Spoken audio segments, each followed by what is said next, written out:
I can't believe I believed everything we had was less. So young and naive of me to think she was from your past. Silly of me to dream of one day having your kiss. Love is so blind, it feels right when it's wrong. I can't believe I fell for your schemes. I'm smarter than that. I'm naive to believe that with me you're a changed man. Foolish of me to compete when you cheat, we'll lose within. It took me some time, but now I'm moved on. Because I realize I got myself and that's all I got in the end. That's what I found out, and it ain't no need to cry. I took a vow that from now on I'm gonna be my own best friend. Be myself and that's all I got in the end. That's what I found out, and it ain't no need to cry. I took a vow that from now on I'm gonna be my own best friend. Controlling and you say that you love me, but you don't. Your family told me one day I would see it on my own. Next thing I know, I'm dealing with your 3 kids in my own. Love is so blind, it feels right when it's wrong. Now that it's over, stop calling me, come pick up your clothes. Ain't no need to front like you're still with me. All your homies know, even your very best friend tried to warn me on the low. Took me some time, but now I am strong. Because I realize I got myself and that's all I got in the end. That's what I found out, and it ain't no need to cry. I took a vow that from now on I'm gonna be my own best friend. Be myself and that's all I got in the end. That's what I found out, and it ain't no need to cry. I took a vow that from now on I'm gonna be my own best friend. Got me, myself, and I know that I will never disappoint myself. All the ladies, if you feel me, help me sing it out. I'm sitting with you. Yeah, you hurt me, but I learned a lot along the way. After all the rain, you see the sun come out again. Hey, I know that I will never disappoint myself. I'm crying. All the ladies, if you feel me, help me sing it out. I'm sitting with you. You hurt me, but I learned a lot along the way. After all the rain, you see the sun come out again. I beat myself and that's all I got in the end. That's what I found out, and it ain't no need to cry. I took a vow that from now on I'm gonna be my own best friend. Be myself and that's all I got in the end. That's what I found out, and it ain't no need to cry. I took a vow that from now on I'm gonna be my own best friend.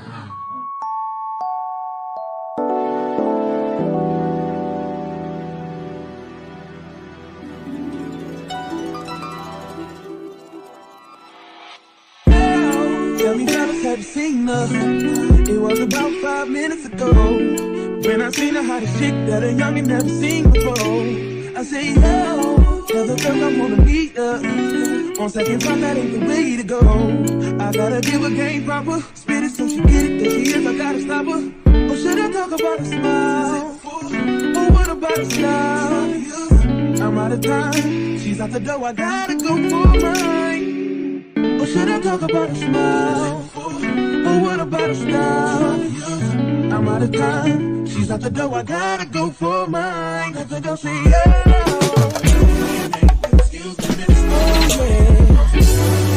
And I gotta admit that you got my attention. You're making me want to say, oh.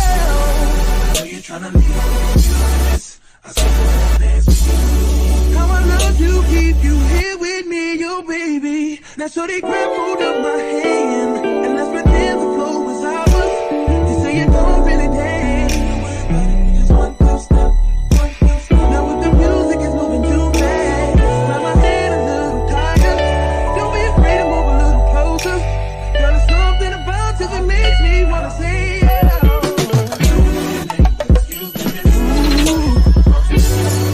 And I gotta admit that you got my attention. You're making me want to say yeah. Are you trying to leave?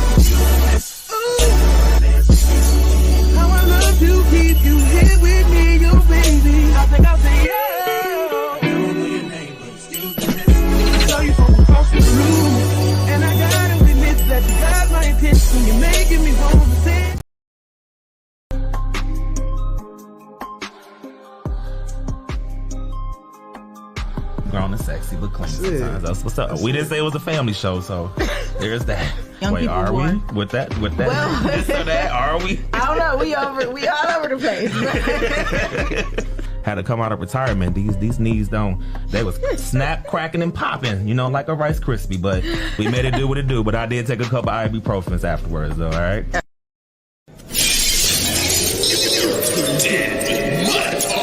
With Big T, Shay, and Miss Amy. CL Style. It's your boy Red.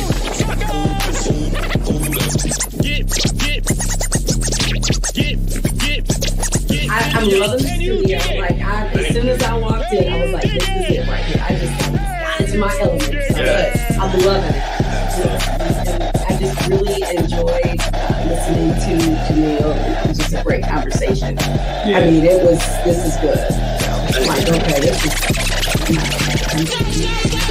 maybe we'll see after today. We'll see how tonight pans out. Yeah. We'll see.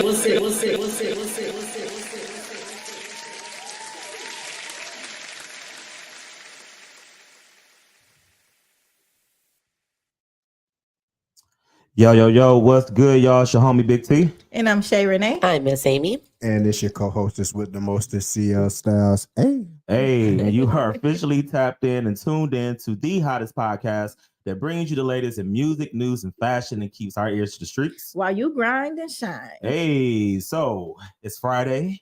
Yeah, y'all know what that means. The brand spanking new episode of Mud Talk. Talk to us. Spanking. You better talk to us nice on this Good Friday, okay? Good Friday, Cinco de Mayo weekend, Educator Appreciation, First Friday. Yes, all of that. It's a day. It is an amazing day. Yes, absolutely. And today is a very important episode because it is Educator Appreciation Week. Yeah, it is. And so we are celebrating all things educators, whether you are a teacher, whether you are a mentor, a coach, a program director, counselor, all of that. I was getting to it.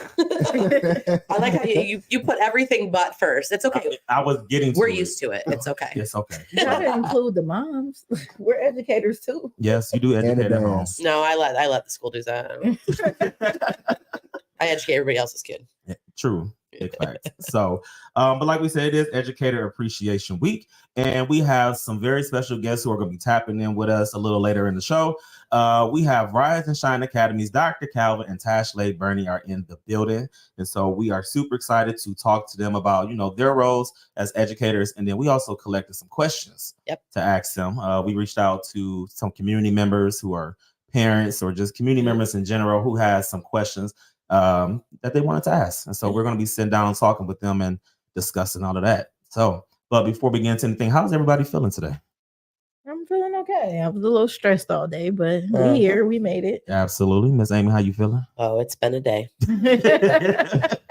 I'm just going to keep smiling and drinking my lemonade. Drinking your lemonade. I love that. You got me hooked because you posted something about lemonade. I've been drinking strawberry lemonade straight for ever since I saw that. Yeah. It's my craving. Yeah, I love me some lemonade. So, but I did post a status on Facebook about with some good lemonade. So I made a status on Facebook and everybody was commenting. So there's that. The one I sent you though, best ever. What made it so good? Oh, it was sweet and strawberry-y. Is that a word? It is now. It's your word. It had a lot of strawberry flavor intertwined in the mix of lemons. Oh. Okay. Do you want me to whisper that to you next? I love when you whisper stuff to me. I know you do. They need to make you a spokesperson. You don't even know who I'm talking about. Yeah, that was like a good promo right there. It's a local roast beef establishment, not local, a national. Yeah. We'll just say that. Well, we can't mention their name until they sponsor us. Correct. So there you go. So until then, they'll just be that place with that good lemonade. Yeah. And happen to have roast beef. And roast beef. Roast beef and strawberry lemonade. Facts. CL Style, what about you? I'm smooth, man. I'm with family today, so we good. Facts. Yeah. He's all color coordinated. He is. Yeah. I wish you could see his whole outfit. Well, thank y'all, man. Y'all gotta make a man feel good. You are CL Styles for a reason. Yeah.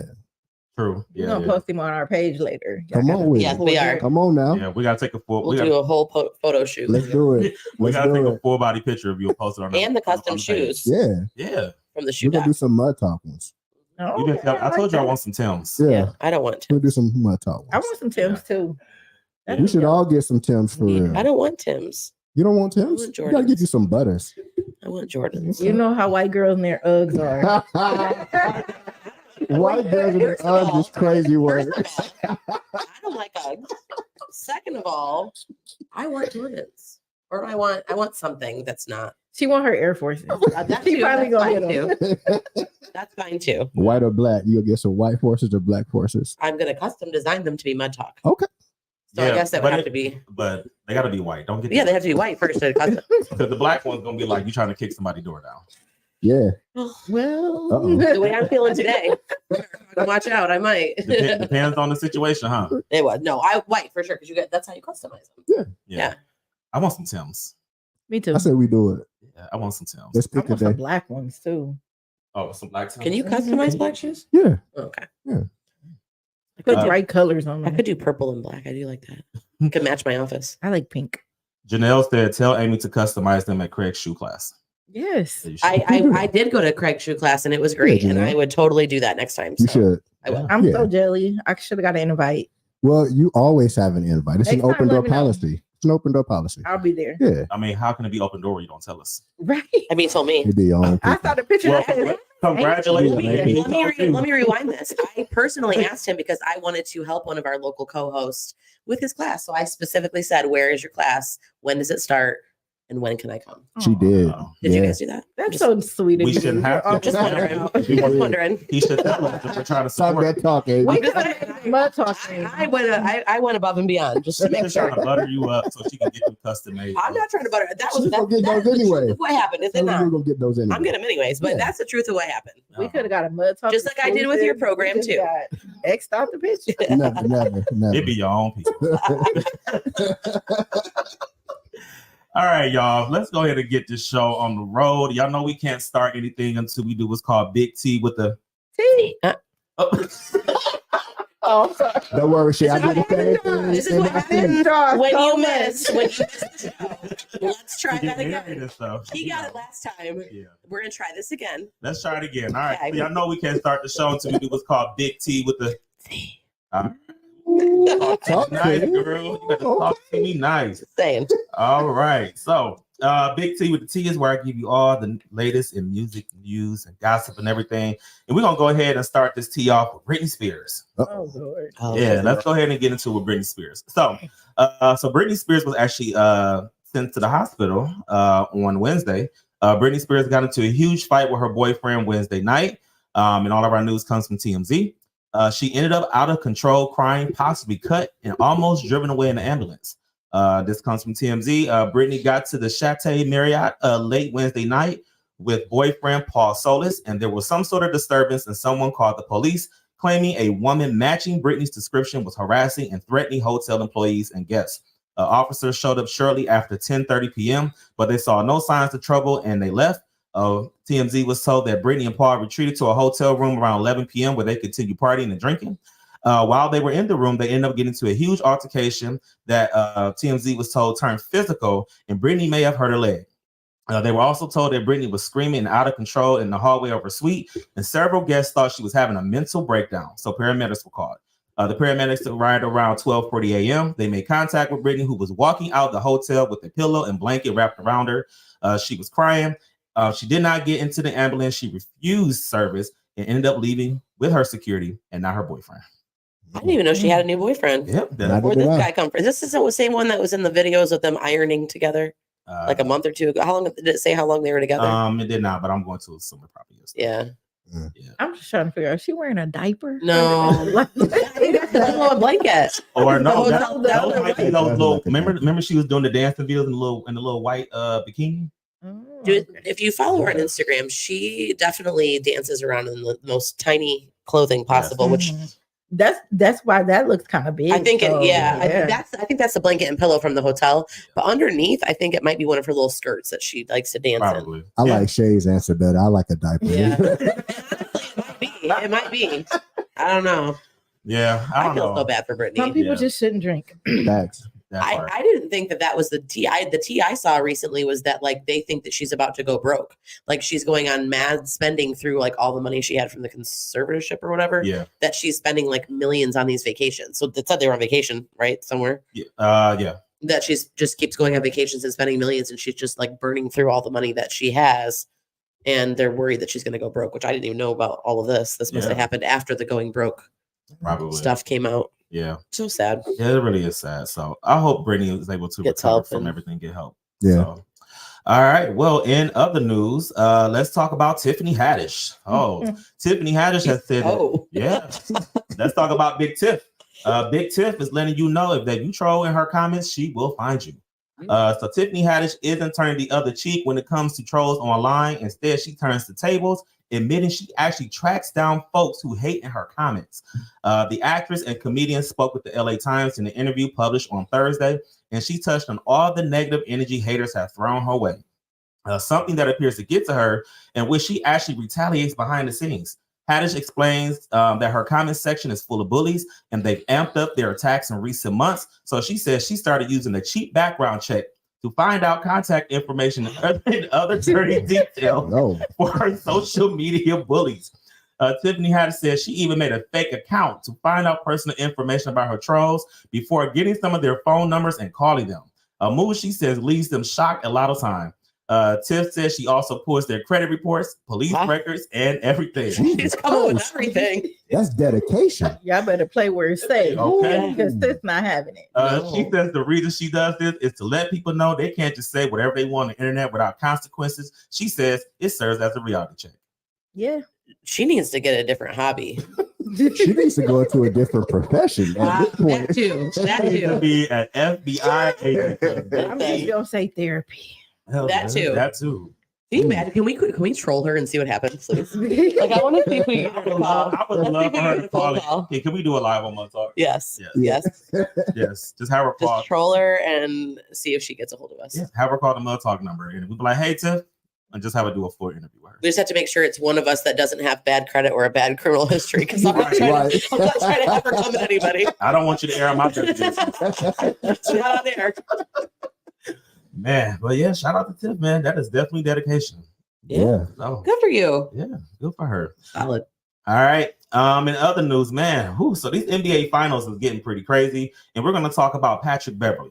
So Patrick Beverley really didn't take the Bucks playoff loss well on Thursday night, because not only did he hurl a basketball twice at some Pacer fans, he also got into a strange tiff with a reporter afterwards.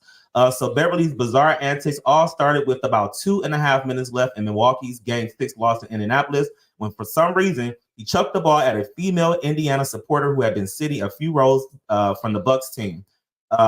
You can see that he throws the ball and he clocked the woman in the face with the basketball, causing her to hold her head in pain for several moments. Then after the ball was returned to Beverly, he chucked it again, hitting a man in a Pacers shirt right in the stomach. Wow. Why would they give it back? That's just smart. What's new with the game ball? So they had to give it back. Not to him. They could have gave it to anybody else. He probably wouldn't touch it. Right, Shay. That's just like a toddler knocking a toy off the table. I'm not going to keep picking it up and handing it back to you. That's just dumb. You're right, Shay. You're right. Sorry. Man, sorry. Somebody's about to get a good payday, though. Yeah, sure is. Yeah. 2 people. Yeah. So everybody in the arena was shocked, and some were even pissed, with a couple hurling words at the 35-year-old. Eventually, though, attention shifted back to the end of the game, which the Pacers won 120-98. But things got even more weirder for Patrick Beverley, as in his post-game meeting with media members, he booted a woman out of the news conference for not subscribing to his podcast. A video from inside Milwaukee's locker room shows he pushed her microphone away from his face a few times, telling her, "If you could move that mic, please, or just get out the circle, please, for me, please, ma'am, if you haven't subscribed to my podcast." Oh, can we do that? Yeah, we're just going to go in the bar. If you're Yeah. not subscribed to Mud Talk, You don't get out. subscribe Well, out. that's what she probably should have subscribed to my talk instead. There You know go. what? Honestly, I wouldn't blame him. Yeah. So when she left, he added, "I appreciate it. Thank you." Beverly didn't touch on the basketball throwing incident, but he did address it in a couple late night tweets, saying, "Not fair at all. Exchange between a fan and our ball club all night. We warned and asked for help all night. Not fair, but I know I have to do better, and I will." Not fair. Yes, he sounds like a toddler. Yes. Not fair. Yeah. And he definitely wasn't taking accountability for the situation. Not at all. So, yeah. But we do know there's about to be a couple people getting paid. Yeah, they are. Yeah. So, all right. And in our last piece of news, let's talk about Mariah the Scientist. So Mariah the Scientist, who is an R&B artist, and she's also the girlfriend of Young Thug, who's currently going through a trial. Mariah the Scientist was arrested and booked in Atlanta on Wednesday night after a woman told cops Mariah laid down a savage beating for no apparent reason. According to a Fulton County police report obtained by TMZ Hip Hop, a woman named Cleopatra Dews arrived at Zone 2 precinct on March 29th and told cops she was attacked by Mariah the night before inside the Cabo Kitchen and Cocktail Lounge. Dews claims Mariah grabbed her, ripped her wig off her scalp, and then proceeded to drag her on the table and floor, leaving injuries to her legs and feet. Onlookers captured video of the incident. It's unclear if it's actually Mariah in the footage, but Dews says she wants to press charges and find out if Cabo has any additional surveillance video of the incident. She also goes to say she didn't have on her glasses at the time and didn't get a good look at her attacker, but later ID'd her as Mariah Buckles, aka Mariah the Scientist. Dews told police she has no idea why she was attacked and claims she never had any interaction with Mariah or her friends. Mariah was booked Wednesday on a simple battery charge and then bounded out later in the day. Why does that mugshot look like a selfie? Look at the angle. It's like from the high angle. Like she was like, hold on. Yeah. How tall is she really? Yeah, she little. I'm just trying to figure out, if you didn't have your glasses on, how do you know who attacked you? There you go. Right. Because she figured that this person was around her and she wants a payday. Oh yeah, I mean, or maybe she wasn't there at all. Maybe she was searching around for her glasses like Velma from Scooby-Doo. Yeah, it's possible. You know, everybody look the same when you got your glasses on. You gotta squint. Yeah. So, but yeah, Mariah the Scientist is she bounded out. She's out of jail, and she actually made a tweet about it saying, you know what, like she actually said check her resume. She's like, she doesn't do criminal activity. So, Oh, okay. yeah. So, Good for her. shout out to Mariah. Yeah. All right. Well, that was Big T with the tea. I know if I got some tea, I'm gonna spill it here first on Mud Talk. That tea was kind of hot. Ooh, It was. It was a lot. y'all welcome. Hey, it's been a lot going on this week. You got the Drake and Kendrick Lamar beef that's going on. Mhm. Chris Brown and Quavo. Chris Brown and Quavo. Mhm. Keisha Cole just found out that her boyfriend she found out today that her boyfriend be cheating on her the whole time. The girlfriend actually, How do you know she found that out today? because the girlfriend posted the picture with her boyfriend today and said, always going to be together for life. Do you think And she Keisha Cole actually deactivated all her did social she media. know? Do you think she knew before she posted it that he was Absolutely. cheating? Mm, Or do you think Talking she just about Keisha? Well, Yeah, Keisha. Like did this chick post it and then Keisha found out? well, Keisha Cole doesn't have a very good track record when it comes to men. Not at all. Yeah. So yeah, she doesn't have a very good track record, but she deleted all her social media today and then she got back on. But her boyfriend is actually 24 years old and she's 41. So, Well. you know, and he's from Atlanta. So There's no it judgment. kind of makes sense. So if you're 24 from Atlanta, you would cheat on a 41-year-old? Is that You just do hood rat activity. yeah, okay, good to know. Yeah, you do hood rat activity. Well, you know. So, but yeah, it's been a lot of tea going on. So, you know, the next episode I'm gonna have some more tea for y'all because I hope Yeah. so. they give me job security. So, Yeah. Yeah. all right. Well, this is a special episode because it is Educator Appreciation Week, and this is where we're celebrating all things educators. And I want to know, do you guys have an educator who made an impact on you? Someone who really made an impact and stood out. I do. I definitely do. For me, it was my tennis coach. Shout out to Coach West over at Libby. And his wife, Miss Cook. I had her for my honor science class, and I just absolutely loved both of them. And I had them at both aspects because not only was she an educator in the classroom, she also helped us girls on the court alongside her husband. So they were great for me. That's what's up. Yeah. What about you, Ms. Amy? I mean, I have been able to work with phenomenal educators throughout my whole career. I would say, well, you know what, last educator appreciation, I talked about my high school, and I'll talk about, so for me, I think another impactful educator for me was my student teaching advisor when I did student teaching. And she was a national board certified teacher. And she was honestly one of the kindest. Her name's Miss Thomas. She was one of the kindest, most patient teachers. She taught at Whitmer. And she really just taught me what it was like to care about kids and what it was like to be able to make sure that I built relationships first. And she said, you know, and to this day, anytime I'm in a classroom, there will be no content done for at least the first 3, 4, 5, or 6 classes. Right. And it is just simply relationship building. And it has made a huge impact on my ability to work with kids because I don't have behavior issues. I don't have issues with kids because we have a relationship. We can talk to each other. We can, and I credit that to her because when I walked in, I came from basically running an after-school program in a daycare as an administrator with a very administrator mind. And she was like, no, we're just going to build relationships and we're going to get kids to understand that we care first. And that's the important part. That's what's And up. so I definitely appreciate Miss Thomas. She was awesome. And Miss Page too, because I had 2 advisors. Miss Page did a really good job teaching me like my content area and then showing me how to do like creative lessons. Like you don't have to just lecture at a kid. You can actually do fun things and hands-on things. And I was teaching life, so why not? Right. Okay. That's what's up. Shout out to them. Yes. What about you, CL Styles? I would say mine was Dr. Osenfeld Anderson at the Florida A&M University. Shout out to FAMU. Shout out to FAMU. You ever met somebody that they just know how to pour into you and get the best out of you? He was my math teacher. I hated math when I was growing up. And I got to Dr. Osenfeld Anderson's class and I still had a hatred of math. But he used to give us these tests and he would tell us how we needed to study and what it is that we needed to do to be productive in his class. And I would go and sit with him and do everything that he told me. And I got an A in the class. And I took that approach, and every math class that I did after that, I got nothing but A's, like business, calculus, everything, nothing but A's. That's so great. yeah, I needed him in my life. Yeah. I still hate math. he was the truth. Man, yeah, I took a math class in college. That dang statistics. Whew, Yeah, that class was rough. serious. Oh, stats I was cool with. It was the algebra that got me. I cheated my way through. It's fine. Way to admit that on Educator Week. Listen, if a stupid college math class that I'm never going to use is going to prevent me from being able to impact the lives of children for the next 35 years, that's stupid. Hey, but by the way, kids, don't cheat. Don't cheat. Don't ask your partner, that boyfriend or girlfriend that you're with, to do it for you. It's fine. Yeah. She gave him another tip, that boyfriend. You know what? You to do it for you. You know what? A lot of kids do definitely use their resources. They do. And I feel like I wasn't cheating. I was using my resources. Now it's AI. Oh, Yeah. So they're rewriting Oh, for sure. plagiarism clause and everything yeah. around. My son called me. My son's in college. His very last exam was due 2 days ago. He called me at midnight, basically yelling because he didn't want to do it. And he was mad because the PDF he was trying to put it on would not accept him to copy and paste from AI.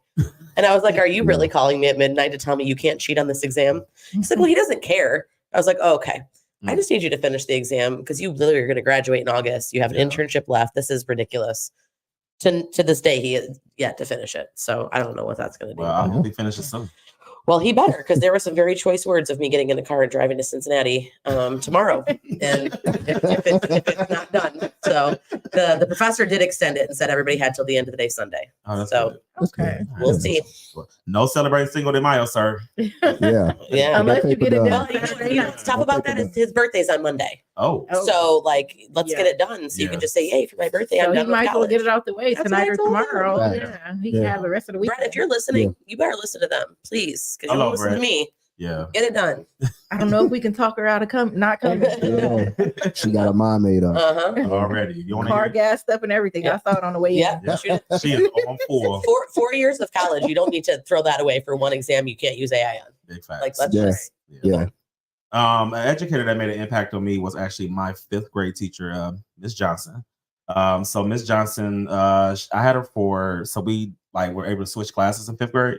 So I had her for English and I think science and social studies. And she was very much about, she was one of the first teachers to really teach me, because you are Black and a man, you always have to work twice as hard. It's like when you came in, she was very structured.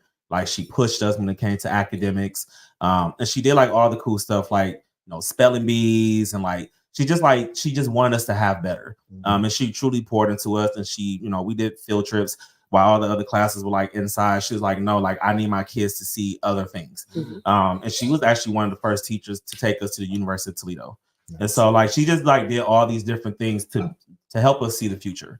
And so I was lucky because in 6th grade, I got her again. I was like, yes. But it just really reminded me also of a mother figure, because she also was very nurturing, caring too. So a lot of times, when I'm in my own classroom, a lot of the things that she's taught me, I still use them. And I'm my classroom is very, CEO Styles can tell you, my classroom is very structured. People come into the classroom and I'll be like, you better not speak to them unless I tell you to speak to them. And he does. No, for real. No, for real. CEO Styles came in one day, they literally looked at him and just turned back around, was just trying to go back to what they were doing. And then I was like, y'all can speak to him. It's fine. It's like, oh, hey, how you doing, Mr. Greg? I'm like, all right, yeah, y'all know what it is. So Because kids thrive on structure. they really do. They love structure. And that's one of the things like my kids love. They say all the time, like, Mr. Cleveland, like your classroom is so organized and it feels like home. And we know what we can do and can't do. And that's why we go to the other class and do other things that we can't do. You know what I'm saying? I'll be like, well, I'm glad you know. So, but yeah, shout out to Miss Johnson for just being super dope and super amazing for, just poured it to us. Especially because we were young, not just young Black kids, but young Black kids in the hood. You know what I'm saying? Like we don't get those opportunities to get outside of school and go to see, University of Toledo. To some people, that means that's like a big deal. But when you have a college in your hometown, and as a kid from the hood, you can't even get to it. Yeah, like that was like a big deal for us. Yeah. So shout out to Miss Johnson, and we're actually friends on Facebook. That's what's up. Yeah. Is Miss Johnson watching? She's probably not, but I'm gonna clip this and send it to her. Shout out to Miss Johnson. Yeah, shout out to Miss Johnson. So and all the teachers. For sure. We love all the teachers. Yep. We love sure them. do. Coaches, counselors, all of that good stuff. Still didn't get in front of coaches. Just we went bachelor's to coaching certificate to We love everybody in every field. We love everybody. Honestly, education cannot function without every single person in that building. Big facts. And that goes anywhere from the educators to the people that are helping the educators, to counselors, to principals, to we had Ralph Green last year for our resource officers, to coaches, to mentors, to custodians, and people that are in the lunchroom, and bus drivers, which maintenance people. I don't know how you drive a bus with kids doing what they do and not crash into things. Listen, they will have to walk dealing with me. Like everybody off the bus. Right.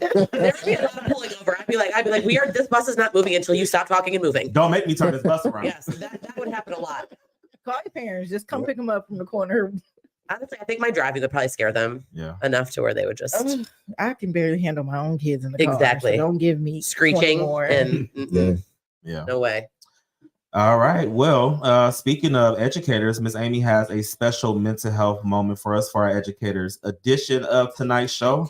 Miss Amy, what do you have for us? So today I am going to talk about how you can support your own child's mental health, both inside school, outside of school. And this comes from, my background, if people don't know, I taught high school for 9 years.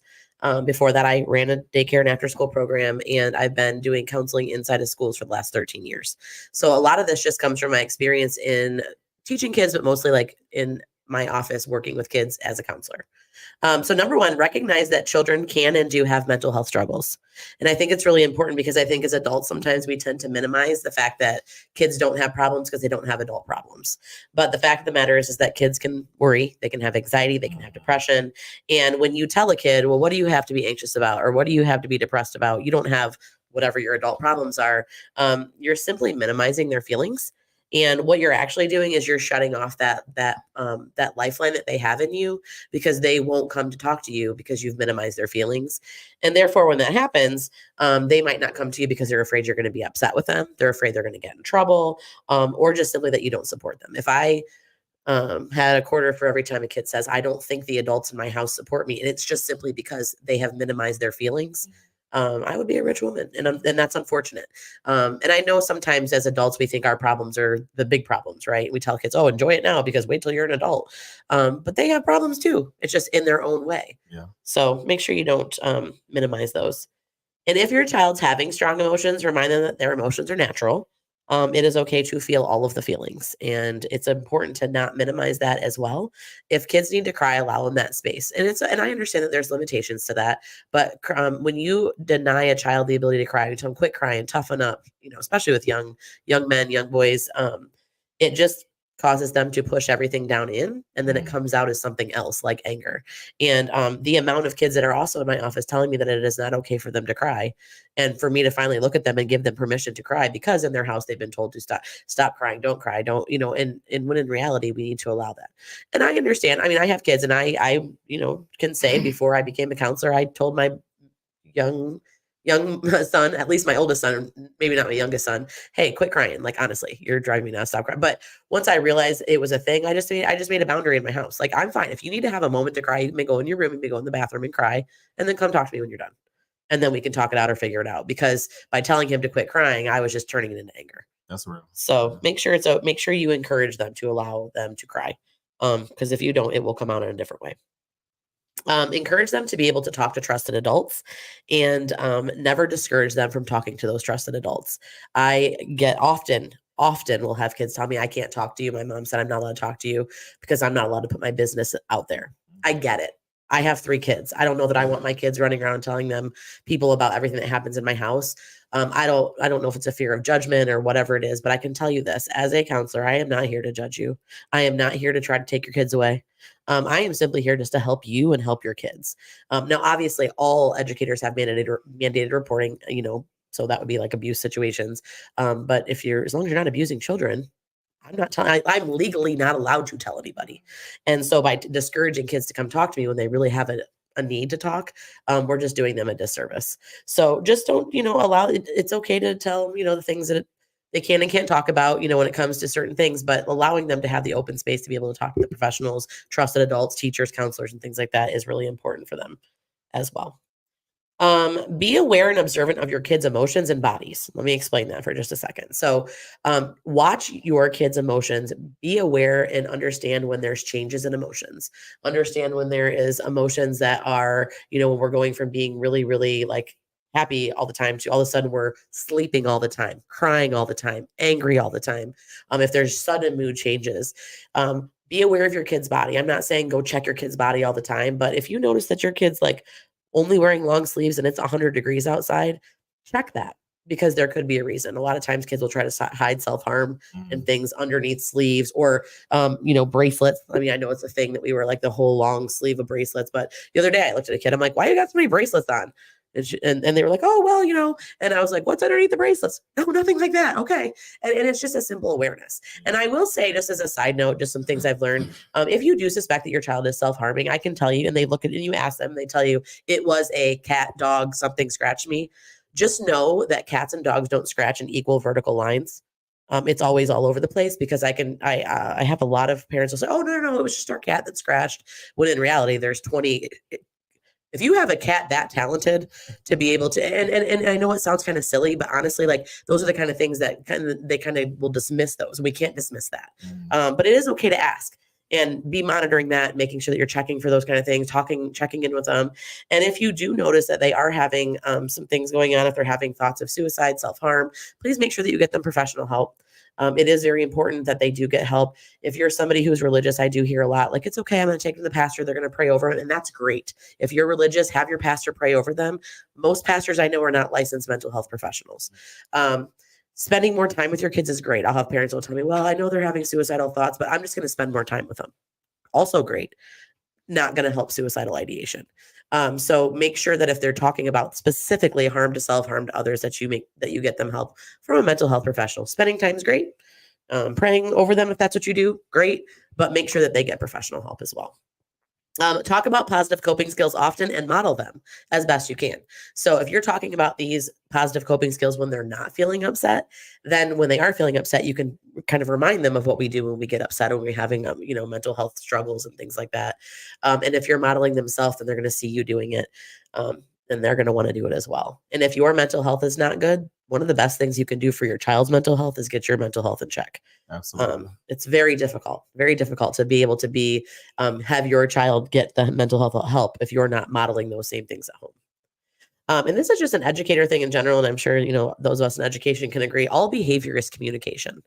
And I think it's important to realize that, and just so seeing the root cause of the behavior as a reason and finding ways to solve that root cause is going to help you a lot more than just like, man, my kid's always bad. They're trying to be bad. They're trying to get at me.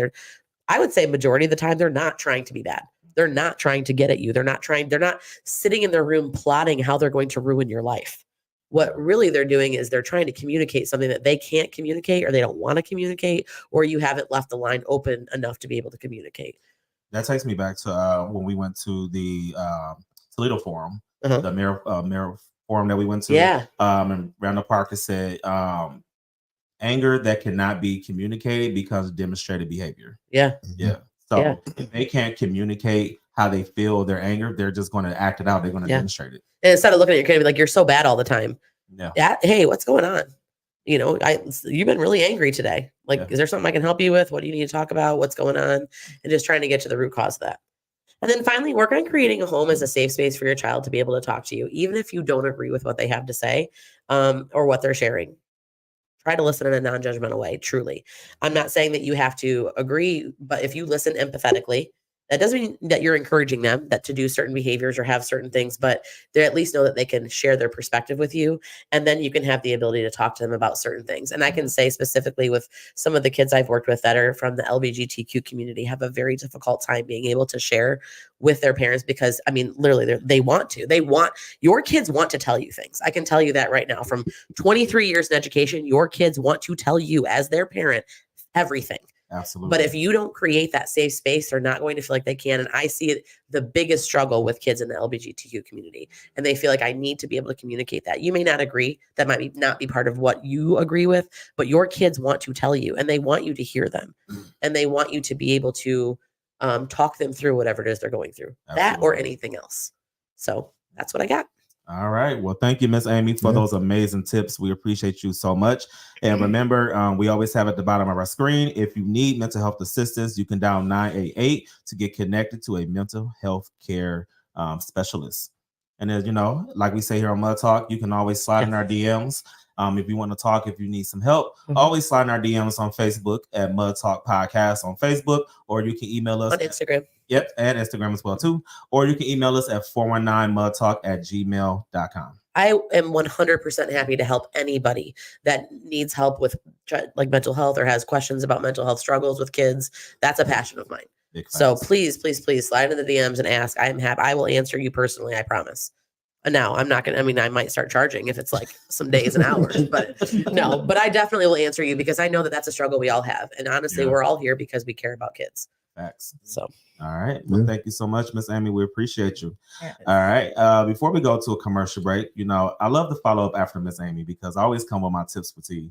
And so he's really loving this. I do love it. I just love when you get excited because his smile goes from like 0 to like 1,000. I do because, you know, we kind of like, I always say I'm the New Living Translation version of what she puts out there. So, you know, you got that Bible that just gets right to the point. You know, I don't need thee, thou, and shall. I just need you to say, like, don't eat the apple because you're going to go to hell. See, that's what I need. I'm just trying to be polite. I could totally tell you. I could totally bring it to the point, but I know you can. I'll let you do that. I love it. But yeah, that's my job. All right. So I have a segment on here that's called Tips for Tea. And this is where I give you 5 things of what you should or should not do. And being that this is Teacher Appreciation Week, well, this week and kind of starting next week, really. We like gifts as educators.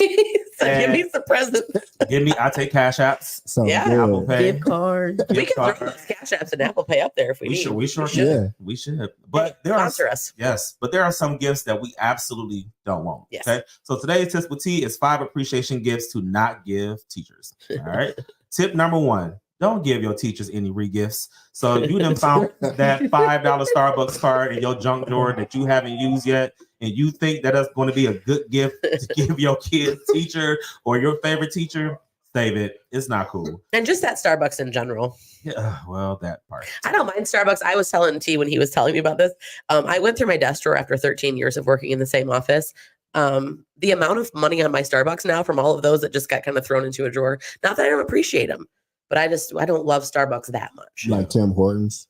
I do give me some donut holes and I'm all about it. Give me, yes. Yeah, but save all those re-gifts. The $5 gift card that the half-used like notebook you pulled off your refrigerator with a magnet. You know, or just an old magnet keychain you found in the drawer. Just all the Apple you trying to get rid of off the counter. Yes. Something that you're just trying to get rid of. A little wrinkly, just a little bit on the top. Soft on the other side. Just the one side. But yeah, save all the re-gifts. We don't want them. I'm not going to lie. The apple is going in the garbage. Oh, definitely. Yeah. All right. Tip number 2. Don't give any teachers Victoria's Secret. That's real awkward, especially if you leave it in a Victoria's Secret bag. Now, what about a gift card? Because I'd take the gift card. I mean, maybe the gift card might be cool, but don't bring it in the Victoria's Secret gift That'd be bag. kind of weird if it was the dad. The mom find out. I don't know about that. I bet if we polled educators, I bet that there has been some weird things like that they have given that Victoria's Secrets and those gift cards. Yeah. Or they came in the Victoria's Secret bag and they just brought it to school and sat on the desk. Like, that's weird. That's Yeah. weird. So, That is Yeah. We don't want a thong. yeah. Not from our Miss students. Amy, my dad got you some panties. Honestly, I would be so weirded out. I'll tell you what. Yeah. All right. Tip number 3. You know, it's appreciation gift not to give your teachers, your kids. It's Teacher Appreciation Week. Keep them kids at home. Okay. That is the best way that you. Don't send them. Yep. Don't send them. I'm It's taking mine on vacation, so there you go. Listen, it is my week, and so the best way to appreciate me is to keep your kids. And at then home. also, if you're at my school, please send them because when you don't, it makes more paperwork for me. Yeah. So, Big and T, keep your kids home. keep your kids at home because FTK can either mean for them kids or you know the rest. Okay? So Yeah. we're just gonna leave it at that. All right. Tip number 4: nothing you cooked at home.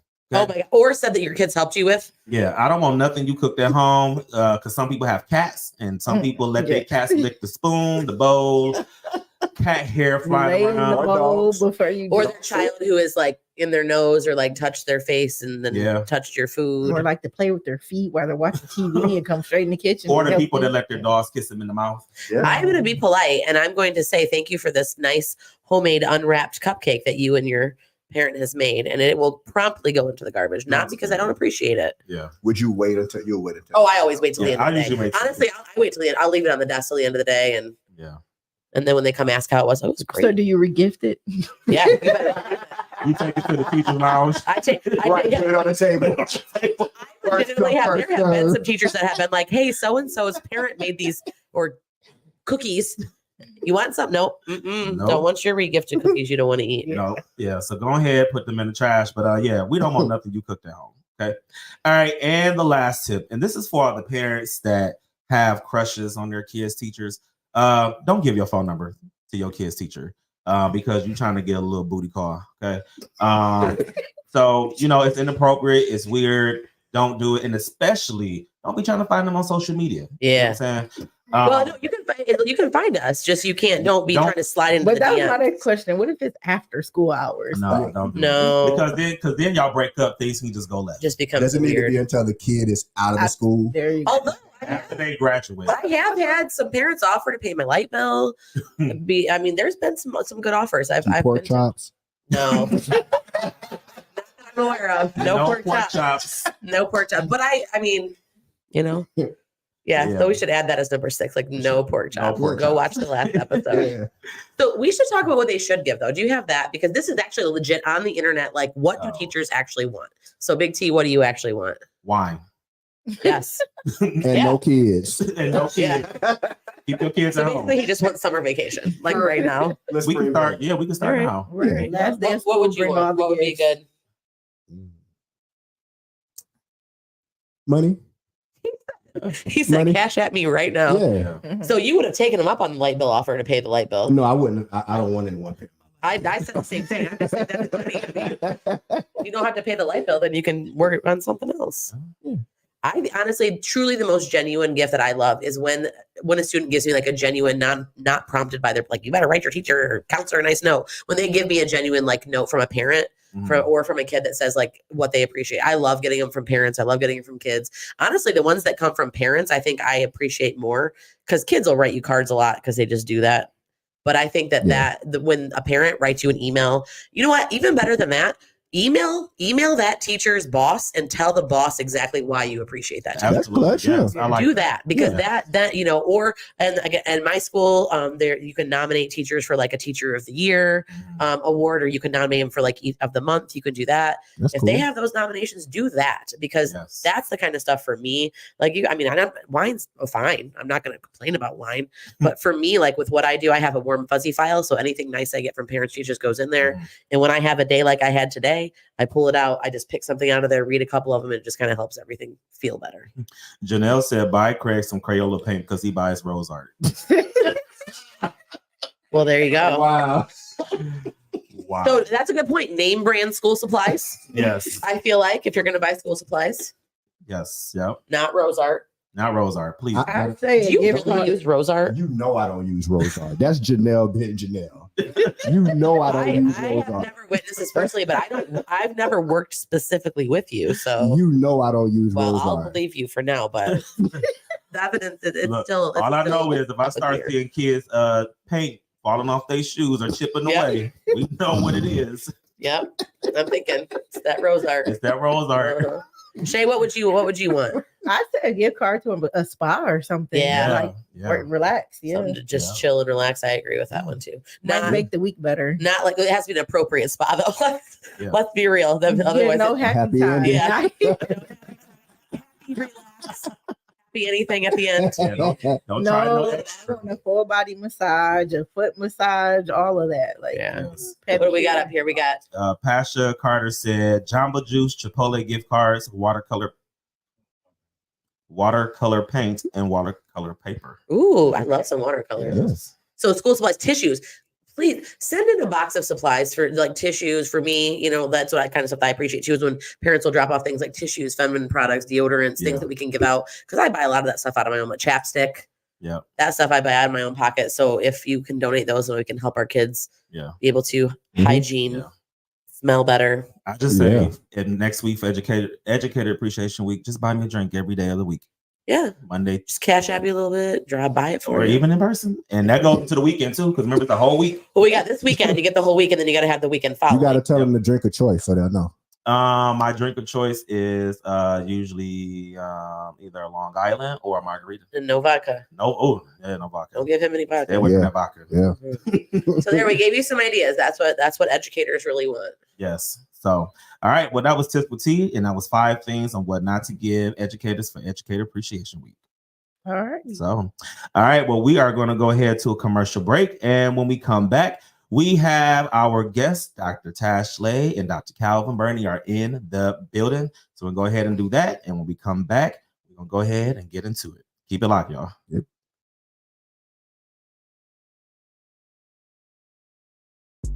Want to get the word out about your business or organization? Well, the Hottest Podcast now offers the hottest sponsorship packages, starting as low as $15. That's right, $15 will help you get your business and organization out to millions and millions of listeners heard around the world. So make sure you go to the official Mud Talk Facebook page and check out our sponsorship packages right now.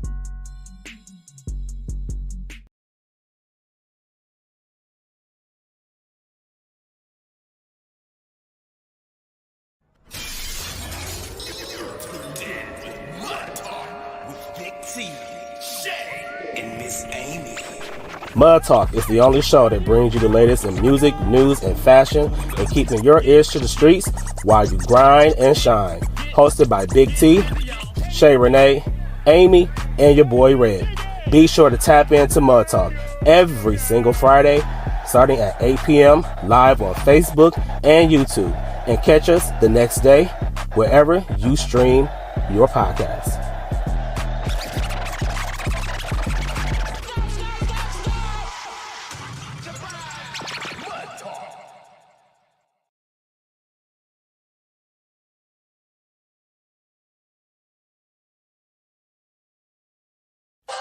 Do you want merch from the hottest podcast that's on your airwaves? Then make sure you head over to the Mud Talk Podcast Facebook page right now and click the merch link. Mud Talk has everything from sweatshirts, hoodies, hats, mugs, bags, and more. So make sure you go over to the official Mud Talk Podcast Facebook page and cop you some of the latest merch right now. And make sure you tune in to Mud Talk every Friday night, beginning at 8 p.m. on all streaming platforms, Facebook and YouTube.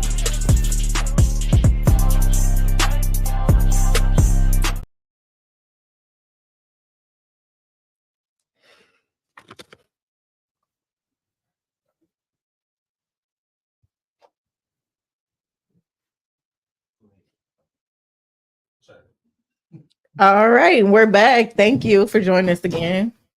We have 2 guests with us. Yes. So, what if I told you, imagine walking into an institution where you felt welcome. And when you walk through the doors, you feel like anything you put your mind to, you can accomplish. A place where everyone is family, a place where everyone knows your name, a place where the environment does not dictate how you carry yourself, and a safe zone that is respected by everyone in that area. And what if I took it a step further and told you that the individuals who created this utopia is well-versed, African-American, in their mid-30s, with the credentials to match as a true educator, and built this institution brick by brick? Y'all give a big mug talk welcome to my dogs, my partners, and most importantly, my brothers and sisters, Dr. Tashlai and Dr. Calvin Burney. Welcome. Welcome. Yeah, man. We appreciate it. I know That's love. Yeah. You You deserve that. All right. Yeah. Okay. Before we get into it, do you guys want to tell us a little bit about yourselves? Sure, you can go ahead. Ladies first. Well, my name is Dr. Tashlai Burney. I have been in education for about 18 years now. Yeah, something like that, close to. I have a bachelor's degree in psychology, a master's in special education, educational specialist degree in curriculum and instruction, and a PhD in leadership studies. Okay. Yeah. Yeah, she got all of that. I don't have all of those things. I got a couple things, but not all of those things. I'm Dr. Calvin Burney. I have a bachelor's in psychology, a master's in theology, and a doctorate in education. So I'm a hodgepodge. So I kind of pieced it all together to make whatever this is that I'm doing right now. Nice. Okay. So tell us what made you get into education. I honestly thought I was going to be a lawyer. And then when I was in undergrad, I started working in schools and I started working with the summer program and I really liked it. So I started researching different ways. I looked at counseling, I looked at school psychology, and I just felt like special education was the fit for me. So I went ahead and got my master's in SPED and I started teaching. And then from teaching, I started working as an administrator.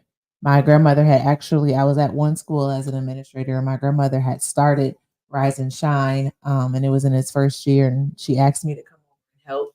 And so I was just supposed to come and help, but we were over for a little bit.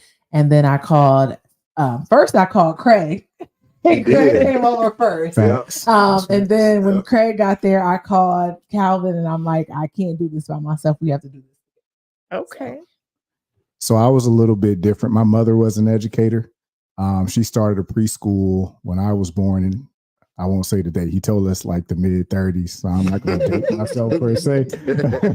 But she started a preschool when I was born, and so we were fortunate enough to, go to her preschool. She kind of, ran us all the way through the gambit throughout our entire life as far as education goes. Her and my father. But for me, having that experience and growing up where we grew up, we talk about this all the time.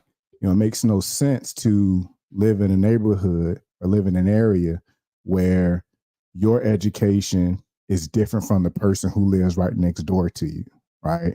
And so I was determined to create a space where it didn't matter who, what, when, where, or how, but every place should have quality or high quality education. And so I wanted to create a space where it didn't matter where you were, didn't matter what your income was, didn't matter who you knew, you were able to come to a place where you got the best education possible.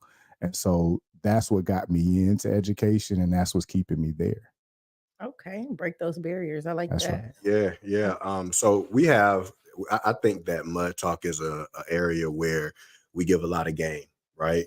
So we have individuals that want to be principals that would like to be superintendents, right? So because you guys fit that mold, what are some of the duties of a superintendent or principal? I think it depends on your district. If you're at a charter school, it's going to look totally different from what it would look like if you're at a traditional public school. For us in the charter community, we do it all. When you have larger districts with more finances, they can break it down. Somebody's doing this, somebody's doing that. But for us, at one point, I was doing special education. I was doing structuring things, being a counselor, being everything. So I think it really depends on where you are. But my daily duties can look anything from most of the time it's with kids in the office, but when I can get away from it, it's a lot of paperwork behind the scenes of ensuring that we are compliant with lunch, we're compliant with our curriculum, we're compliant with testing. So it's a lot of paperwork that goes on behind the scenes, but it takes a lot of time management, because when you're trying to do one thing, you have 10 other people who need your attention and want something else from you. So all of your things go on the back burner. Yeah, I can imagine. And I think that's a fantastic question, man. She's absolutely correct. It all depends on if you are in a charter school district or if you are, in a private school or a general public school district. But at the end of the day, the requirements are still the same, right? You have to make sure that you go and get your degrees. You have to make sure that no matter what stands in front of you, because it's going to be challenges, right? You're going to have difficulties along the way as you pursue your education, that you make it a point to not stop. So that's the first thing. And then the second thing is you have to really recognize that you are bringing a value to a group of individuals that you may not see the benefit of, right? And you got to be okay with that, because at the end of the day, it's our purpose as people to, better the community. And so when you kind of step outside of yourself and sow into the community, that leadership position that you're talking about, it's going to happen, right? Because you got to play, you got to play your part. Right. And so if you play your part, you're going to be in that leadership position. The cream always rises to the top. That's a fact. Okay. That is I like a fact. that. I love that. What made you decide to run a school opposed to working in a school district? So I'll definitely get this one. So believe it or not, and he'll tell you this, I did not plan on going into a charter school, right? As a matter of fact, we put all the cards on the table, I was anti-charter, right? And the reason that I was anti-charter is because I grew up in a public school district. The talk about charters was they're the worst thing in the world. They don't provide quality education. None of the, it's not the best place. And so I came here to get my degree. I was going to go back to Florida and be under the mentorship of the then superintendent who was there, just kind of work my way through the process and ultimately become a superintendent of a large school district. Once I got into, my program, and I also, reflected on my time in the schools, I realized, well, dang, they bringing all of these kids in here. And regardless of what school you go to, they all got the same issues, but nobody's doing anything about the issues, right? And so when you start cutting through all of the red tape, because that's all it is, right? That's all you're dealing with at a big major school district is red tape. I said, well, dang, how do we get to a spot where we don't have to worry about the red tape and we can really put our thumbprint on making sure that these babies get the high quality education and the supports and the wraparound services that they need to become the best people that they can be? And we said, it's in the charter, because she creates the curriculum. We create the environment. Everything that you will see, because y'all got to come now, right? Everything that you will see, and I'm saying we, not us, because, all of us, everybody plays a part. We are all able to put that part, our pieces, into this big puzzle, and it benefits the kids. And I will say too, I think being in the setting that we're in, it also gives our teachers and staff the autonomy to be able to create a space that they can see that the students need. We may not see the same things they need in the classroom because we're somewhere else. So when they come to us and say, hey, can we try? Or, hey, I think this might work. If we feel like it'll work, it won't throw everything off. Let's try it. Because, now we can use everybody's mind, and it's not just one person telling everybody what to do. I love that. You guys get an opportunity to take a different approach. That's great. And kind of give the kids something that they probably weren't exposed to, during that time. So it's kind of cool that you can say, oh, if we had this when we were in school, and we had this when we were in school, and we had this, it would be this much better. So to be able to implement that into the school is really dope. I Really love don't. that. Opening new doors and opportunities. That's Mhm. right. That's right. And that's really what I'm saying we, because he was a very key integral piece in what this is now, right? So his fingerprint is literally on this, right? And that was one of the things that we really talked about often, right? And probably ad nauseum, like, hey, we got to make sure we give these kids what we didn't have. Mhm. And so, when it comes down to, he started out doing financial literacy, right? We don't have that in school, not in elementary school. Yeah. Kids learning how to save, learning how to invest money. They don't have that in school, right? Then you turn around and you have, opportunities for them to do public speaking. They don't have that in school, right? And it just keeps going and going and going. And now he's come back, right?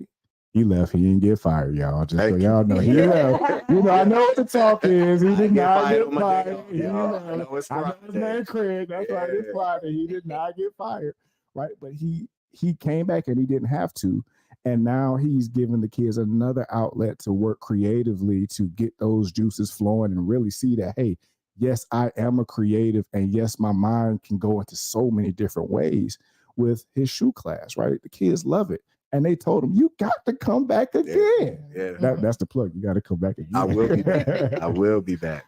I think my question for you guys, and it was kind of close to what I asked you the last time, so I want to kind of switch it. Because you all are sitting in those seats as superintendent and principal, right?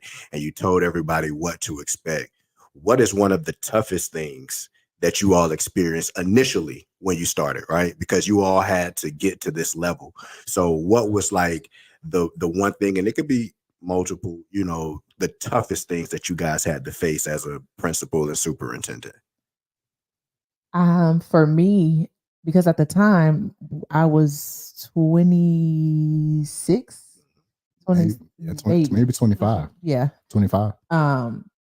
And it was being taken serious. I think when I walked in the room where they said, somebody comes in and they're irate and they say, I want to talk to the principal, and I walk around the corner and they looking like, where's she at? Yeah. Me. It's me. So I think it was being taken serious and people understanding that I did know what I was talking about and I did know what I was doing and I earned the position I was in. Mm-hmm. I think that was one. And then two, being with children who I may have been exposed to some things, but not nearly as much as what I see now and what they've been exposed to can be really heartbreaking. And sometimes it was difficult to not take it home because you love them and you want so much better for them. Mm-hmm. And it can be hurtful to know how great they are. So I think those two were the biggest challenges for me at the beginning. And time management. Not learning how to at 3:30, whatever's not done is going to stay here until tomorrow. Yes, indeed. Good points.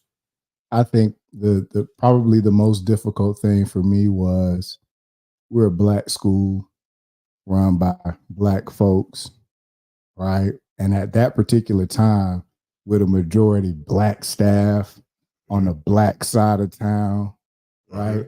Mm-hmm. And a lot of folks, they don't look upon that in the most favorable way. Yeah. Right. That's me saying it the politically correct way. Correct. Right.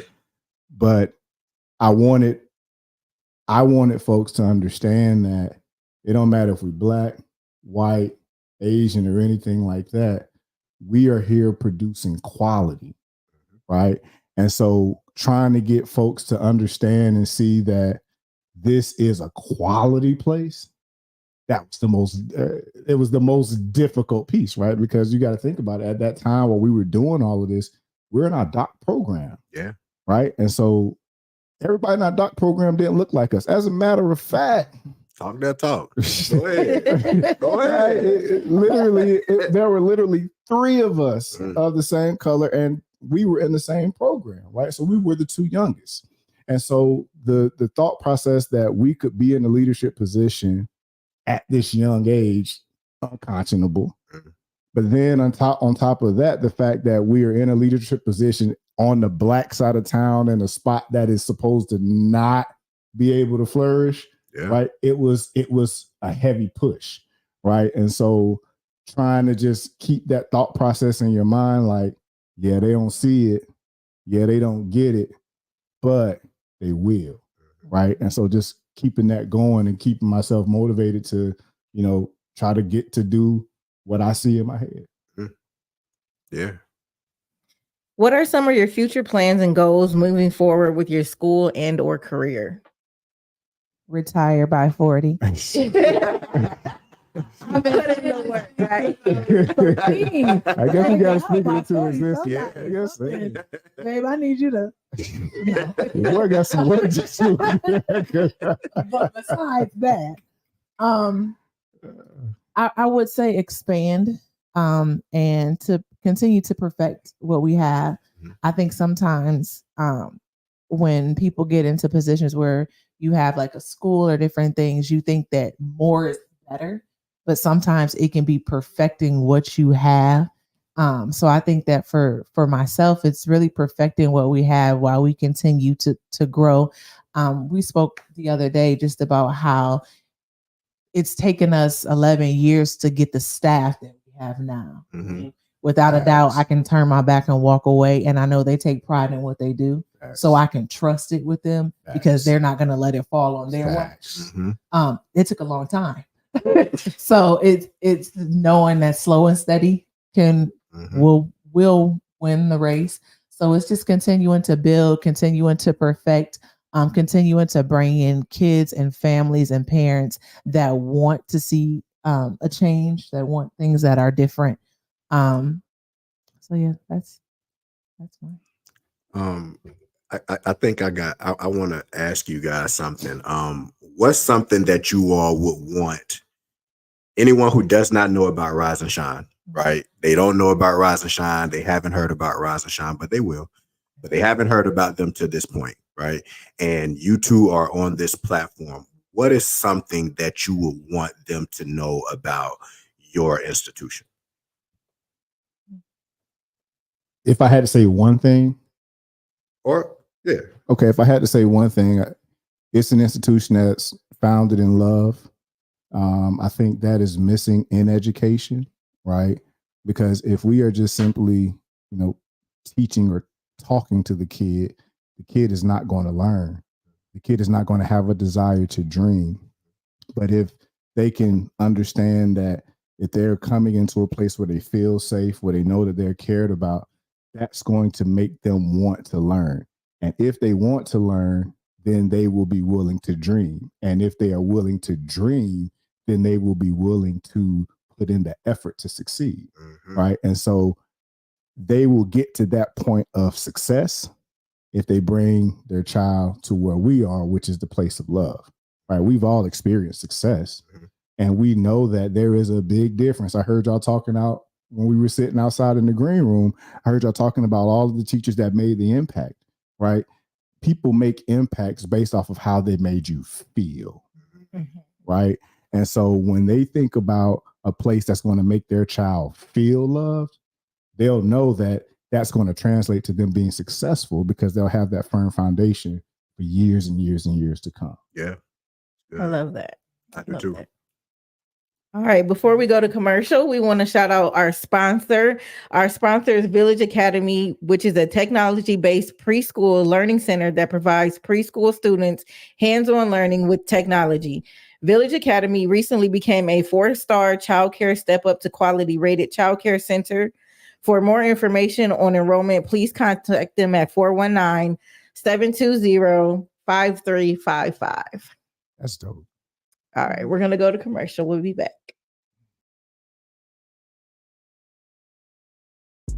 Want to get the word out about your business or organization? Well, the Hottest Podcast now offers the hottest sponsorship packages, starting as low as $15. That's right, $15 will help you get your business and organization out to millions and millions of listeners heard around the world. So make sure you go to the official Mud Talk Facebook page and check out our sponsorship packages right now.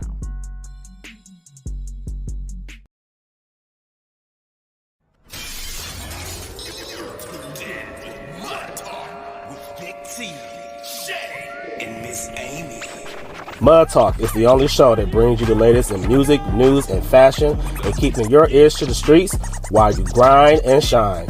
hosted by Big T, Shay Renee, Amy, and your boy Red. Be sure to tap into Mud Talk every single Friday, starting at 8 p.m. live on Facebook and YouTube. And catch us the next day, wherever you stream your podcast.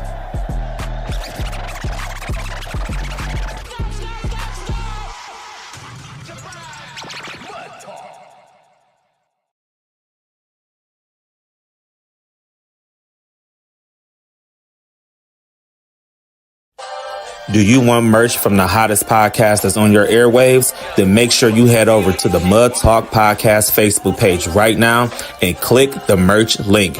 Mud Talk has everything from sweatshirts, hoodies, hats, mugs, bags, and more. So make sure you go over to the official Mud Talk Podcast Facebook page and cop you some of the latest merch right now. And make sure you tune in to Mud Talk every Friday night, beginning at 8 p.m. on all streaming platforms, Facebook and YouTube.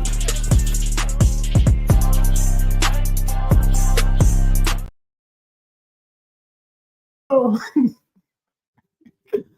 right, what's good, y'all? We are back here on Mud Talk. Before we get into anything else, we want to say shout out to everybody that taps in and tunes in with us on all streaming platforms, whether you are watching on Facebook, YouTube, or you listen to us on Apple Podcasts, Spotify, iHeartRadio, Sirius XM, or wherever you stream your podcast. Did you say that already? No, I didn't, but thank you. Yes. Hey, we can't forget any of them. We can't forget about And what did we just see this week? Huh? We charted again? Yes, we did. Yeah. Come on. Yeah, so we've been charting quite frequently. So we keep listening. that. Keep listening, keep streaming, and yeah, we're gonna keep doing this. It's a whole different experience when you listen and also when you watch. So do both. Yeah, it is. You gotta do both. Yes, run those views up. And I'll whisper for you more. I'll whisper a whole show if you want. Talk to him. We'll do a whole episode of ASMR, right? ASMR, Miss Amy whispers. And then also make sure y'all get some Mud Talk merch. Yes. So make sure y'all go to our official Facebook page and go and get you some official Mud Talk merch because the spring line is about to drop soon. Yes, I'm surprised. I thought it was already dropped, but I guess I got to redrop it. Yeah, it might be out there. Yeah. So redrop it. And the golden black. It's coming. Yes, you gotta get it for those alphas. You know we only need alpha colors though. We don't do the other ones. No, that's right. You sure don't. Forget that. You don't. Yes. So, well, we are back here, and we're not gonna get rid of Dr. Burney and Dr. Tash just yet because we got some more questions for y'all. And with these questions, we actually reached out to some community members and parents, not parents of y'all institution. Yeah, people that have kids in education or just want to know about education because there's just questions they have. Yes, so they have some questions, and we wanted to get into that. But it's not just gonna be you guys, tapping in with the questions. It's gonna be us too because we got like over 50 years. I think we counted like 50 years of education experience in this room right now. Yeah. So we got a lot of knowledge. Yeah. So we're gonna drop these gems in our room. And I'm still older than everybody in this room. So I realized that when you said you want to retire by 40, I'm like, God, I wish I could retire by 40. I'm just going for 52. That's where I'm headed right now. Yeah. Well, you're almost part of that. You fuck off. Sorry. I know you said don't drop that bomb, but that's what you get for that. You are almost part of that 50 years. So. I'm not almost 50, just so you guys know. Just so you all know. Yes. But I'm getting close. I mean, when I actually thought that like I could actually retire with a state teacher retirement in 11 years, I was like, this is crazy. And I'll go as long as I like kids. As soon as I stop liking kids, then I'm gonna go. Yeah. Janelle said we old. You're right behind. Yeah, You're right. You're right with us. I didn't say we were all. You're right here. You're here. You're here. All right. So we got a list of questions that we about to get into. So y'all ready? Yeah. All right. So question number 1. Why do teachers assign so many worksheets or homework and sometimes without any clarification or directions? So can I start? Yeah. Sure can. So I'm sure I can probably say I'm 90% sure that there was clarification and direction given during the lesson. Yeah. They're sending it home for them to practice what they were supposed to have been learning in class. Now, there are some students that may need extra help and assistance where certain things could potentially be sent home to help the parents if you know that child needs it. But I know that there are students that come down to our office with papers and you'll say, let's work on it. I don't know how to do it. Yeah. I raise my hand. It's always I raise my hand, but they nobody ever called on me. That's it, man. That's it. Like, yes, they sat there and plotted this morning to ignore you all day. All day. So 90% of the time it was given beforehand. Yeah. Now I think that you could potentially ask that teacher, I'm trying to help my student. I'm getting frustrated. Can you send me home some type of something, a video, something I can watch? They will. Yeah. I don't think I've ever come across a teacher that would say no, right. Figure it out. They might not answer you that night. Yeah. They're going to get back with you. They'll get back with you. Yeah. 24 I would say too that teachers aren't sending homework home because we need you to teach those kids at home. Like you said, they've already learned it. We're not trying to get you to be the teacher at home. In fact, honestly, make your kids practice themselves. Mm-hmm. Hey, do your best. I always tell kids practice. And if you don't understand something, circle the one you don't understand. And then you can come back and try. And those are the ones that you could ask for clarification on. Mm-hmm. Or at least then have them attempt them, the ones that are circled, and then send them and say, hey, ask your teacher those. Make sure you got them right. Yeah. I just always say you and your kid don't read directions. That one. Honestly, most people in life don't read directions. Sometimes right. That's not too bad. Yeah. Because the kids are always like, I don't know how to do this. I'm like, did you read the directions? No. I actually was giving an assignment the other day. We were doing some career stuff, and I had the same five kids ask me the same question. And finally, I had to stop, hold up the worksheet. I said, do you guys see this box with words? This is called directions. This is crazy. If you read them, all of the steps are right here. Yeah. And I honestly will have, sometimes I will have parents that will say, I didn't know how to do it. And I'm like, did you read the directions? Like, I hate to say it, but I do get it. Because honestly, the way that they teach kids stuff nowadays is hard. Math is different. Math is different than we learned it. Different. My kid was doing some adding chart of 4, and he's like, well, this is 220. I'm like, why didn't you just add it together on the paper? Yeah. He's like, we are not allowed to do that, Mom. Yeah. When they start getting to the boxes and all of that, it's too much. I'm done. I'm done. Nope. Yeah. I actually, on homework, I am not a fan of homework. I'm sure the parents will love that. I actually do not love homework. I think homework has a couple of things. Practice, especially if your kid needs extra help. I am a huge fan of reading homework. I think having a kid reading is huge and important. But homework, just to have homework, just to do homework, I am not a fan of, especially more now that I'm not in the classroom and I can look at it in a more global way. Yeah. If your kid screws around for the entire 45 minutes I gave them to do that assignment, they're going to have homework. Yeah. But for me, if I am ever back in the classroom, there will be no homework other tthan meaningful life experiences. Yeah. I used to give a project of, community service or service learning. I'm fine with that. But for me, I think there's sometimes a lot of homework. I will agree with whoever asked that question. Usually when I give, am I allowed to give a big T answer or Miss Cleveland?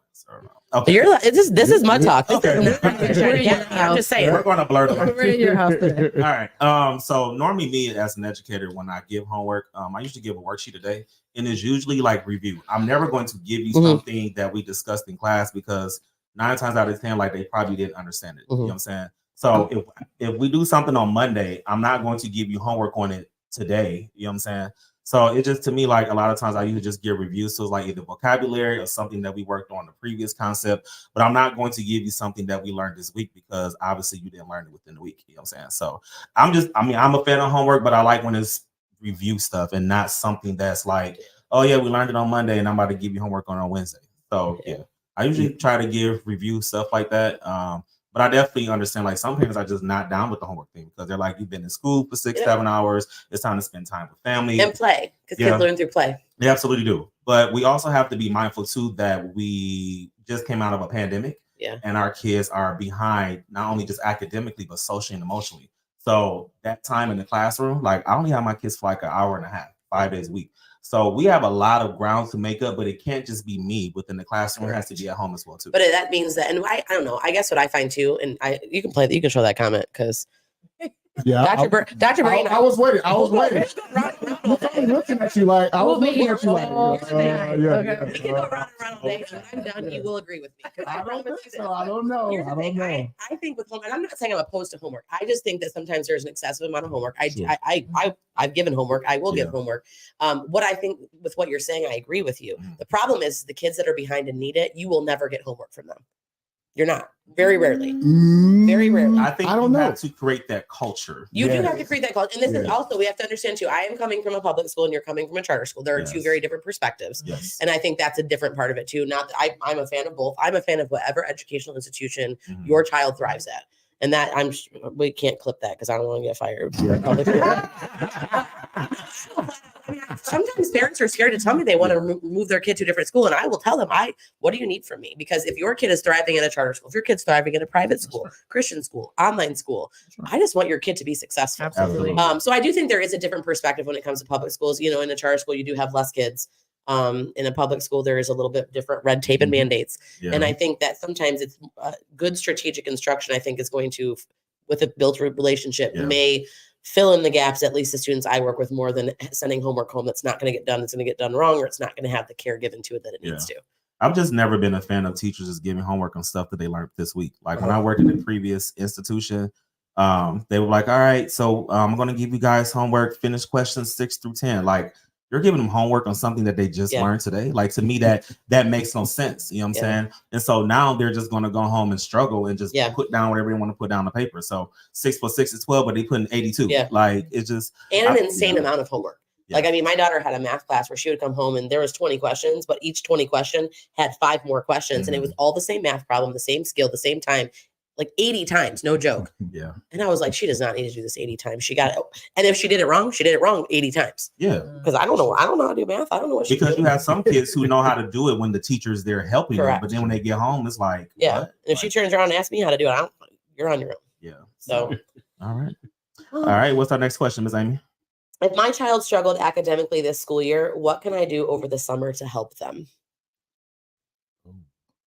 I think it depends on what they struggled in. I think if it's, reading and it's phonics, if it's comprehension, I think you need to figure out what it is they struggle. Now, if it was all around, we have a lot of work to do. But, if it's math, we need to figure out exactly what it is.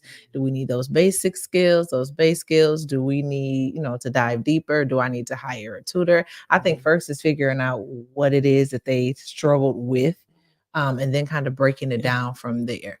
I think a lot of times, especially with reading, ELA, it's usually those base phonics, basic comprehension, basic fluency that they need. So if you continue to practice that, and build on those skills that the teachers may not have time during the school day to actually do and go back, because they're going to keep going forward. So you need to just kind of go back to the basics and work on those basics. That's mine. I would say get them involved in programs that happen over the summer. There are so many programs over the summer that are free. The library has a free reading program with prizes. Yes, with prizes. That's the best part. It sure is.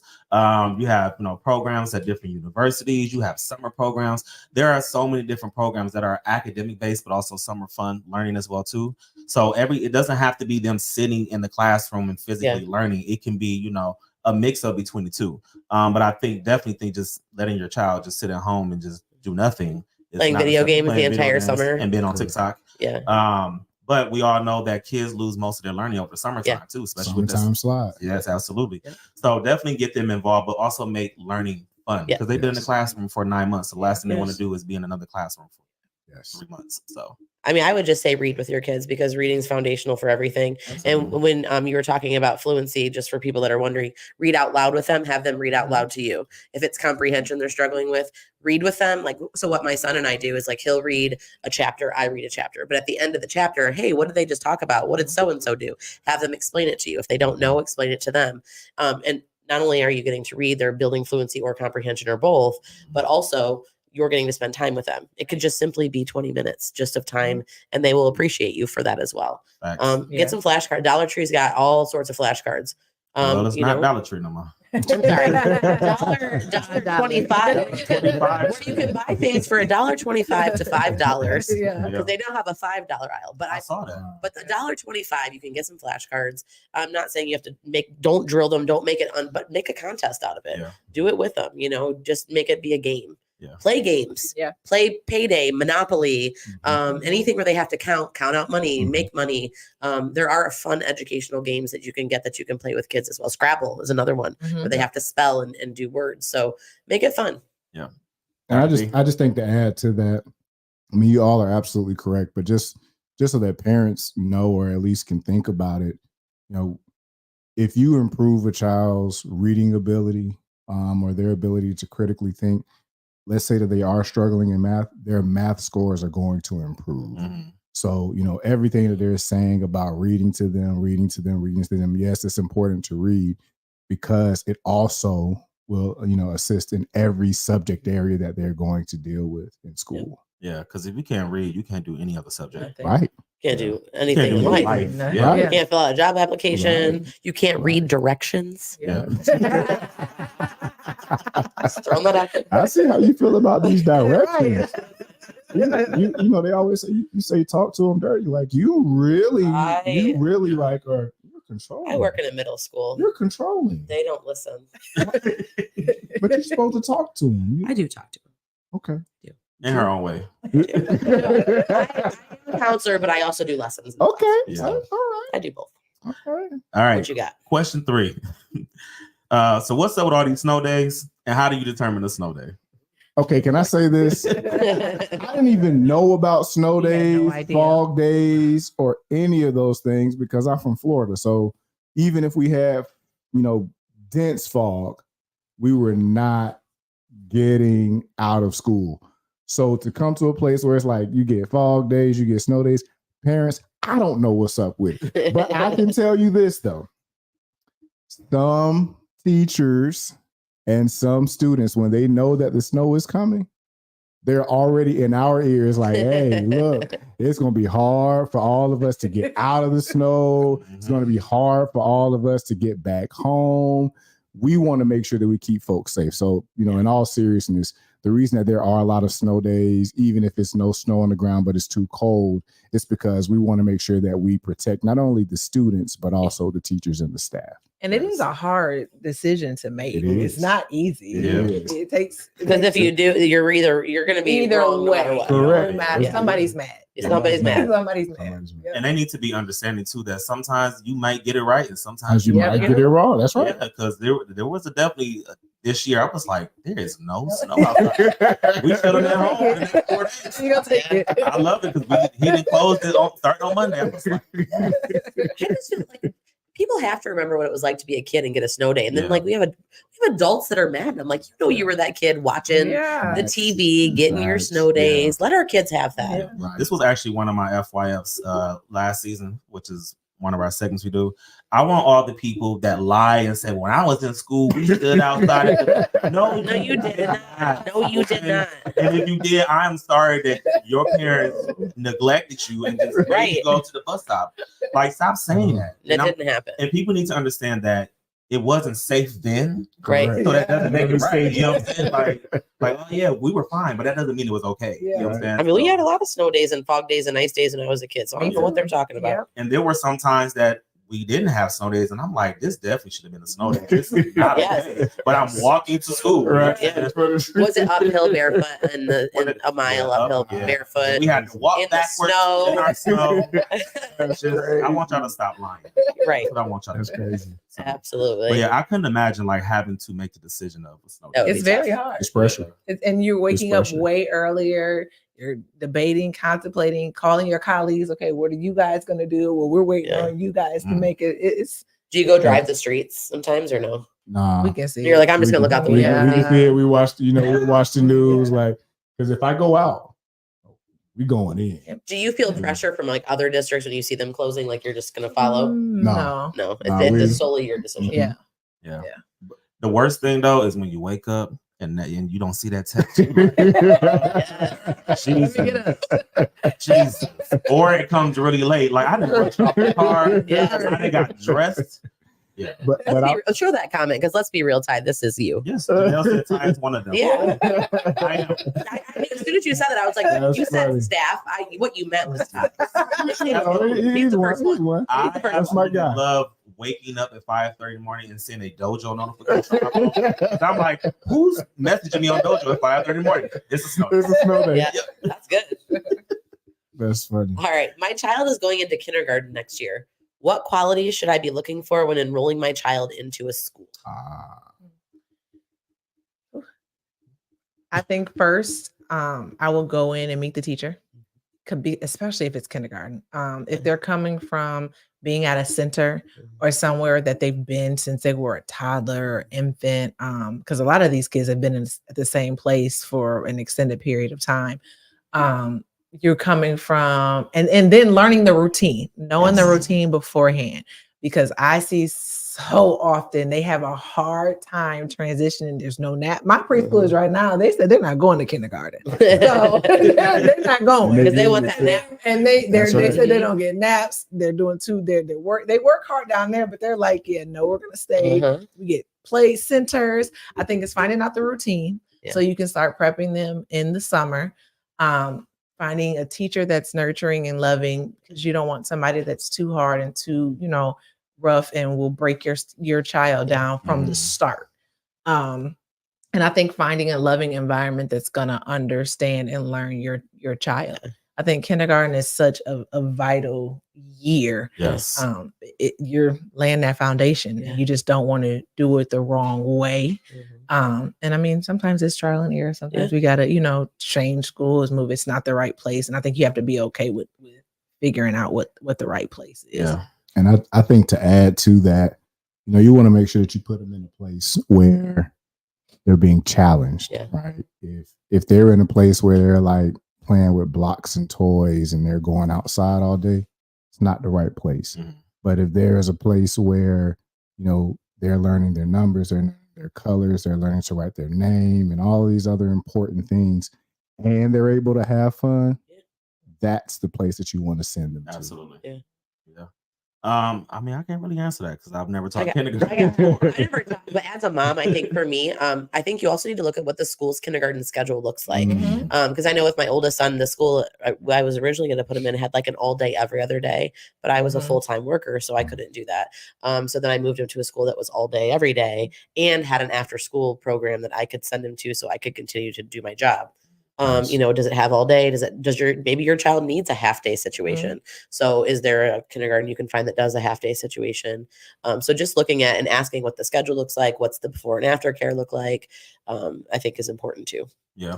And going before the first day of school. Oh, yes. I think one of the most frustrating things as an administrator is for you to enroll we're gonna let you enroll them if everything pans out, if we can service them.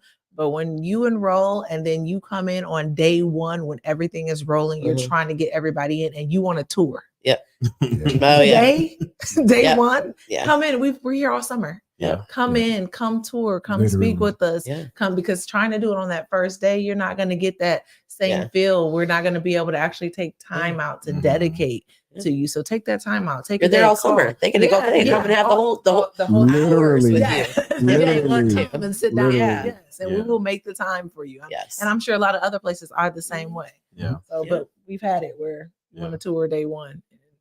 And be understanding and know that kindergarten and preschool are not the same. No. So, like she said, there are not going to be naps. There are not going to be these just where we're just playing and coloring. Like kindergarten is where the work starts. And I think, sometimes that's hard for parents because they're like, oh, my baby was crying all day. Well, I'm sure they are because they haven't had a nap all day. They've been up So start all to day. wean them off those naps in the summer. That's a big, Get them on a schedule. And behaviors that are tolerated in kindergarten and preschool, they're not, some of those same behaviors are not going to be tolerated in kindergarten. So just prepare them now. Yes. Pasha Carter said in regards to snow days, she said, or pulled up because of never looking at text and a lot is in. That's the worst. And you got that. Yeah, see. That sounds like a personal problem. Yeah, that was that one time. I do At that point, you might as well just Go let yourself in, girl. Open up the door. All right. Well, question 5, y'all kind of answered this in the first part of the interview, but what's the hardest part of your job? So you guys both have different roles. So I would ask you, what's the hardest part about being a principal? I think not being hard on myself if the students struggle and I can't figure out in that moment what to do to help them. Because oftentimes when the teachers are frustrated, they're going to come to you and they're, they don't want you to fix it. They just want you to help them fix it. But I'm learning now to say, give me a second and let me think about it. Cause I don't instantly have the answer and I don't want to just give you anything.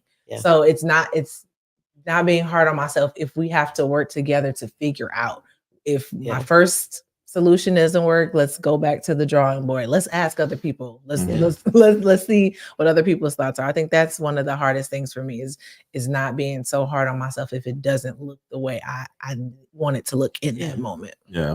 What about you as the superintendent? Well, you know what I'm going to say, right? Working with Ty. No, he believe it or not, he is a joy. He is a joy. He is a joy. He is a very. I he's a try to bright be spot. like the peace in the Middle East. Until you just rub He is a joy. 98.7%. And 1% if he's drinking vodka. No, he's well, and or if it's before 10:30. Yeah, right. Yeah. Or if you call him after a certain time at night. That part too. That. Yeah. Other than that, I'm good. Before 10:30. Before Just 10:30. wave at him. Yeah. But I've gotten better. I've gotten better. You know, we have this thing where he'll walk in and I'll be sitting there, I'm talking to everybody, and it's like 9:35, and I'll see him walk in, and I'm like, it's not 10:30. That time. And he's like, yeah, you're right. Thank you. Thank you. Now when when 10:30 comes around, he's like, all right, I'm cool. Like, we ready to roll. Right? But I will say, I don't know what has changed, and maybe you can tell me. But maybe it's the temperature getting a little warmer. But he's been really cool and nice to me before 10:30. So Well, you know, there's usually a difference. If I walk in, I'm like, "What's good, y'all?" That's usually just Is it deciding raise time? I feel like is it that time where we're trying to figure out what the else are? Is it trying to figure out whose raise is getting what raise? Is that what it is? Contract. Usually if I walk in, I'm like, "What's up, y'all?" And then, but if it's in a good, I'm like, "Good morning, y'all." How y'all That's true. It's nice. That's true. I think it's That's the legs out. Yeah, you have to. Not the legs are out. I know. I'm like, okay, we good. It's a good day. It's a good day. And they have, and it's been a good 2 weeks. Yep. It's been a good 2 weeks. We got 12 days left. That's what it is. It's that countdown in the sunshine. No, I would say the most difficult thing outside of what we spoke about earlier is making sure that I get a spot where we have access to all the resources I want us to have, right? Yes, we have a phenomenal staff, right? I say this all the time. I feel like if we take our staff and we put them up against any other staff in any other place, we're going to rock their world. Anybody. That was a setup for you, but okay, I'll come back. I'm sorry. I see she's on her best behavior. That's good. I already dropped an F-bomb, so I had to. Okay, gotcha. So, but no, in all seriousness though, like I feel that we have an amazing staff. And so I want to make sure that our staff has everything that they need. And they're going to kill me for this. Everything that they could want, right? And so I really try to work hard to make sure that, we kind of toe the line and do what we need to do to try to at least get them all of the things that we can to make them as effective as possible. So that's the hardest part. If I had all the money in the world, then it would be cool. But because I have to manage the finances, it's like, sorry, I got to be that guy today. Sorry, I got to be that guy today, right? But try to find different spots and different opportunities to make sure that I can get them what they need. It just may not be right then, but it's coming. I know for those who are listening to RSA, it's coming. I got y'all. Yeah. Just not today. I just want blinds on my window. And Miss Janelle said a MacBook. I knew it was coming. I knew it was somewhere around there. Yeah.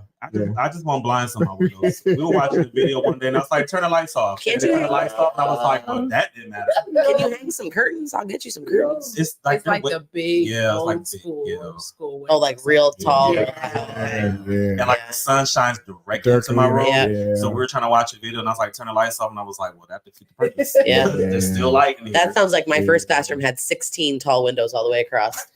Ty, what's the hardest part of your job? I think the hardest part of my job, I feel like just making sure that everybody is okay. Yeah. Whether it's like my teachers, my co-teachers, my students, the people that surround me, you know what I'm saying? I think that's just because like I'm just a lover, I'm an empath. And so like I feel like when someone is not good, then I have to be like, okay, how can I fix it? You know what I'm saying? And so I guess just like at our school, just because we are such a family, it's hard to see like somebody else have a bad day. So I'm just like how can I fix it? Yeah. But then some days I'm just like, not my problem. Today I'm protecting my peace. Compartmentalizing. Yes. Today is protecting peace. Yeah. So yeah, it's just making sure like everybody is good, because if somebody is not good, then it just throws the whole thing off. It does. You know, you can have a kid who had a bad class spirit in the class before yours, so now I have to make sure they're good, or the teacher may not be having a good day. So I'm like, how can I help support you? You know what I'm saying? But sometimes I'm just like, I'm having a bad day too. So you and y'all. So, just how it goes. What about you, Miss Amy? I think there's like a tie for this one. I think number one, it's hard because nobody understands truly what my job is. And it's really hard to explain what my job is because like I said, I am in the classroom. I promise you that us counselors aren't just sitting in our office eating chocolates all day. I'm in classrooms. We're at parent meetings. We're trying to help with the mental health, but also behavior and also attendance. And so I think just helping people understand that I am, number one, a licensed and qualified mental health professional. Talk that talk. Master's degree, qualified mental health professional. Talk. And with that being said, there are just some days that are really hard because of the things that I have to hear. I care a whole lot about kids, and I not only have to hear things, but I have to make split-second decisions where someone's looking at me and saying, is this child going to kill themselves? Yeah. And I have to take what I've learned and what I do and what I have with this cat and make that decision as to what we're doing next. Is this child going to hurt somebody else? And I have to then take that, and that's a lot of pressure. And also with that being said, I mean, I think one of the hardest things I've ever had to do is to and I've multiple times tell children, your parent just passed away. And I'm the one that has to tell them that. Wow. And then people are looking at me like, what am I supposed to do? What's next? And I'm like, okay, let me just stop. And so just being there and having to deal with crisis situations and people not understanding. And quite honestly, most of what I do is confidential. So I can't really talk about a lot of what I do. So it's like a lot of it gets held inside. So I think that part of it's hard is just all the things we hear, because we hear the worst of the worst. Yeah. And I'll take that on because I know how hard it is to have kids in your classroom dealing with the worst of the worst. But then having people not understanding what I'm doing and minimizing the fact that what do you do all day is really hard. So I think that that's a tie, I think, between the two of them, because I don't know. It's just tough. That's weighty. That's weighty. Yeah. Sometimes working in admin, when I used to work in admin in my previous institution, I wouldn't say having hard conversations with teachers. It was like, how do I word this? Like, how do I word this? Like, I have to word this in a way that's not going to be offensive, but also is going to give you positive feedback. And sometimes there is no positive feedback. Sometimes it's like, you can't work anymore. Or sometimes it's, I need you to stop doing that. You know what I'm saying? So it's just like, I never just want to make somebody have a bad day. So like being the bad cop sometimes. Well, and I think in my spot, I'm the one that they tell that I have to go deal with the parents and tell them the bad things. And not even crisis. Like, hey, I need you to go smooth that parent over right now because so like I have to tell them the bad stuff in a way that's not going to make them hate everybody. And then we can work collaboratively with you and the school and your kid. And I don't mind it because I'm a parent and I get it. But it is not always easy to have to say things that they don't want to hear. It's not correct. So yeah. Okay. What's our next question? Hold on, my lock screen came on. So I hear all these numbers and words, but I don't know what they mean. IEP, 504, PBIS, SDL, SEL, etc. What do they mean? Well, we have a highly qualified mental health professional. Let me see if I remember. Right. Individual education plan is an IEP.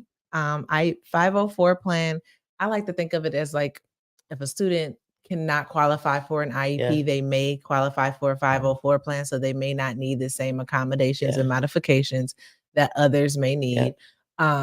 What was the other one? So I always usually with those two, like, so IEP is like, your child needs to learn the curriculum in a way that's designed specific for them. 504 is they can learn the curriculum as presented if we give them like special accommodations and ways to learn. And but they both have to be a diagnosis ability. Correct. And even it may not, with 504, it may not even be learning. It may just be some other medical health.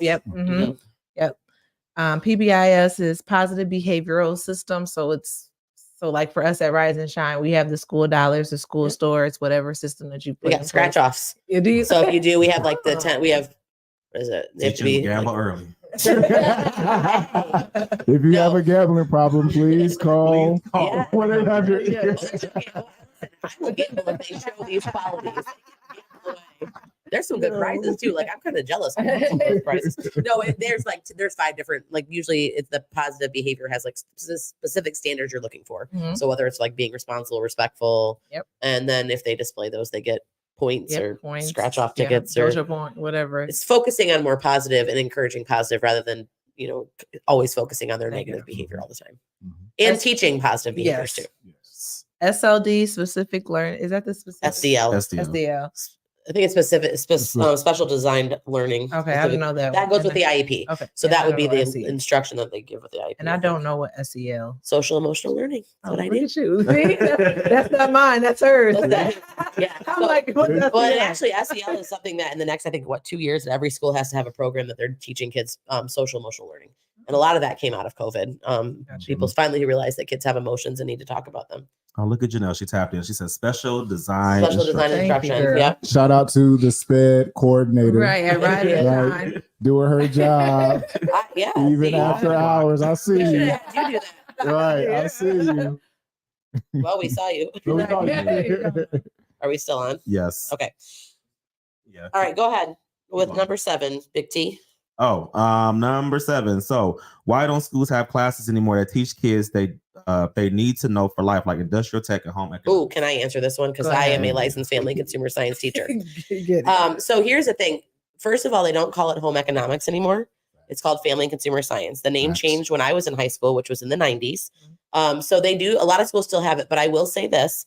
A lot of schools, when funding gets cut, and like you said, trying to find things for kids, when funding gets cut, unfortunately, for some reason, and I still am yet to understand, those are the classes that typically get cut because it's not a federal requirement for you to teach those types of classes. However, I think we all can agree that we would hope that there are classes that are teaching kids life skills and teaching kids nutrition and teaching kids how to, be able to fix things and build things. I think I don't, you can speak charter school wise. I know in public schools, you're going to find some classes like that, but not in every school. It just depends on the funding. I'm not sure how charter schools work when it comes to those. Yeah. It's the same. So it just depends. But and a lot of especially like Department of Education is focusing more on testing. Yep. Yeah. So everything is like the teaching is basically to the test. So they really don't have, or we don't really have time for, home economics class and workshops. It's called family and consumer science.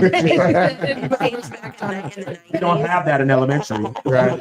But so I mean, a lot of schools are just getting away from that because the states or the federal government is just demanding so much more. I will say that with the push I've noticed in and around of kids to develop trades. So that's kind of where we're coming now with like kids in like the middle to upper grades. We're kind of allowing and telling kids it's okay to like not go to college if that's not what you need to do.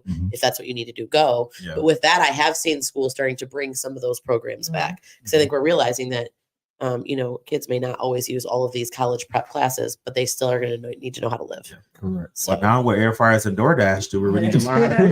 Listen, if I was still teaching that class, we'd be air frying. Like, go ahead and season that chicken pop in there. Yes, we would. All right. What's our next question, Miss Amy? Why did you choose the role that you have as an educator? Honestly, I don't think I actually chose it. You chose me.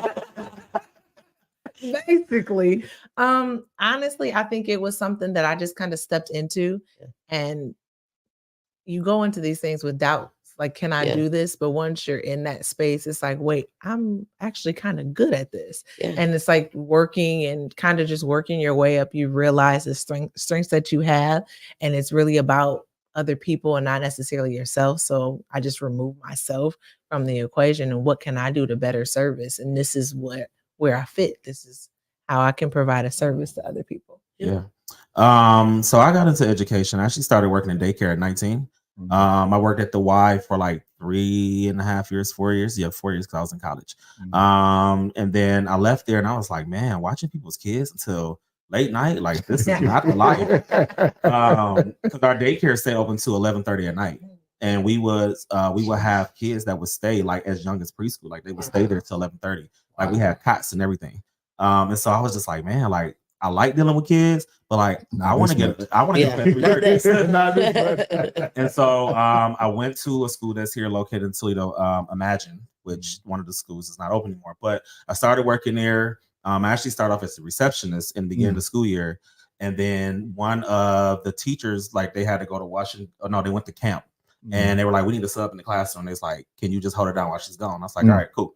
And she taught English. And I was like, man, this English thing, like I love English. Like I've loved it in high school. I loved it in college. Like I was writing people's papers in college. Wow. So I got into the classroom, and like the principal was like, oh my gosh, like we need you in the classroom like full time. Like this classroom management, like the way you hold it down, like the other sub that was in here, like it was just chaotic. So we need you. And so I was like, all right, cool. And so then like the next year, like she was like, do you want to teach English and social studies? And I was like, okay. So I taught 7th and 8th grade English and social studies while I was there. Then I went to another school and I taught 8th grade specifically from like 2015 until like right before COVID. And I taught 8th grade English. And so once like I kind of got into that, and then I ended up at Rise and Shine, I was like, this year 12, so you might as well just keep going out. So That's right. You're there. You found a home now, yeah, so you but know. it ain't 8th grade, but it's a whole lot better. But yeah, like making the shift from 8th grade to elementary was like a much needed break, because 8th grade, I love it. I love the real talk conversations, but I have noticed from when I first started in 2012 how those 8th graders are so different from the ones now. And I was like, this is exhausting. Like I don't want to deal with kids smoking breezes and doing all this other crazy stuff. Bless your soul for elementary though, because I feel the same way you feel about 8th grade about elementary. Really? Especially, what do you do? 4th and 5th grade? 5th and 6th. You could not pay. I was 6th grade school. But you could not pay me enough money in the world to make me do 4th and 5th grade. And I always say I would never want to be a middle school administrator. Yeah, I wouldn't either. Give me high school, give me elementary. But the biggest influence was my grandfather. Growing up, my grandfather, he was in the Air Force, and when he retired, he was like a drill sergeant. So he pretty much raised me from like 6 months until I turned 18, and at like 3 years old, like he made me learn all my states and capitals. Like he was like, "You're gonna learn these states and capitals." He had like a map, like a puzzle.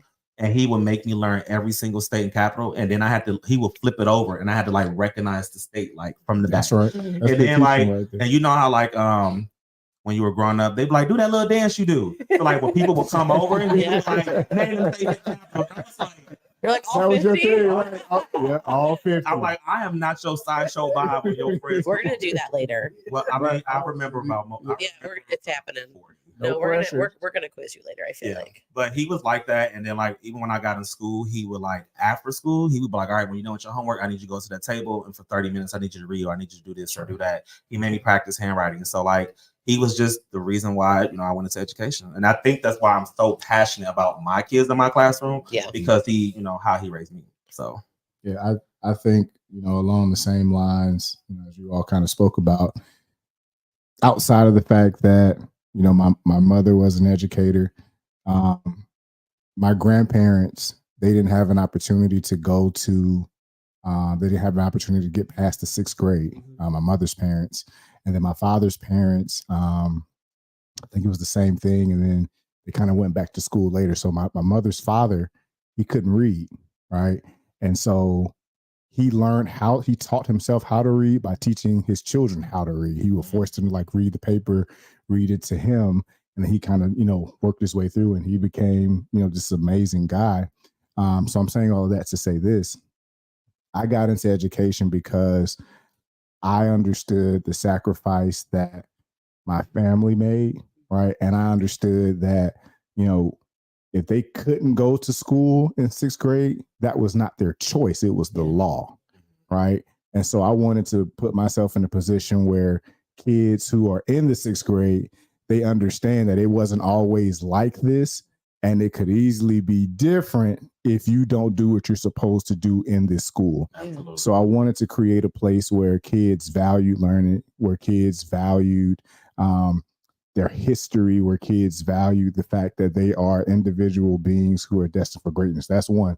The second thing is this: I wanted to go in education because I also felt that the folks who work in education, they are undervalued, right? We used to play this game when we would go around and do our consulting work at different places, where the first people to go on the island, and when we say go, we mean kill off, right?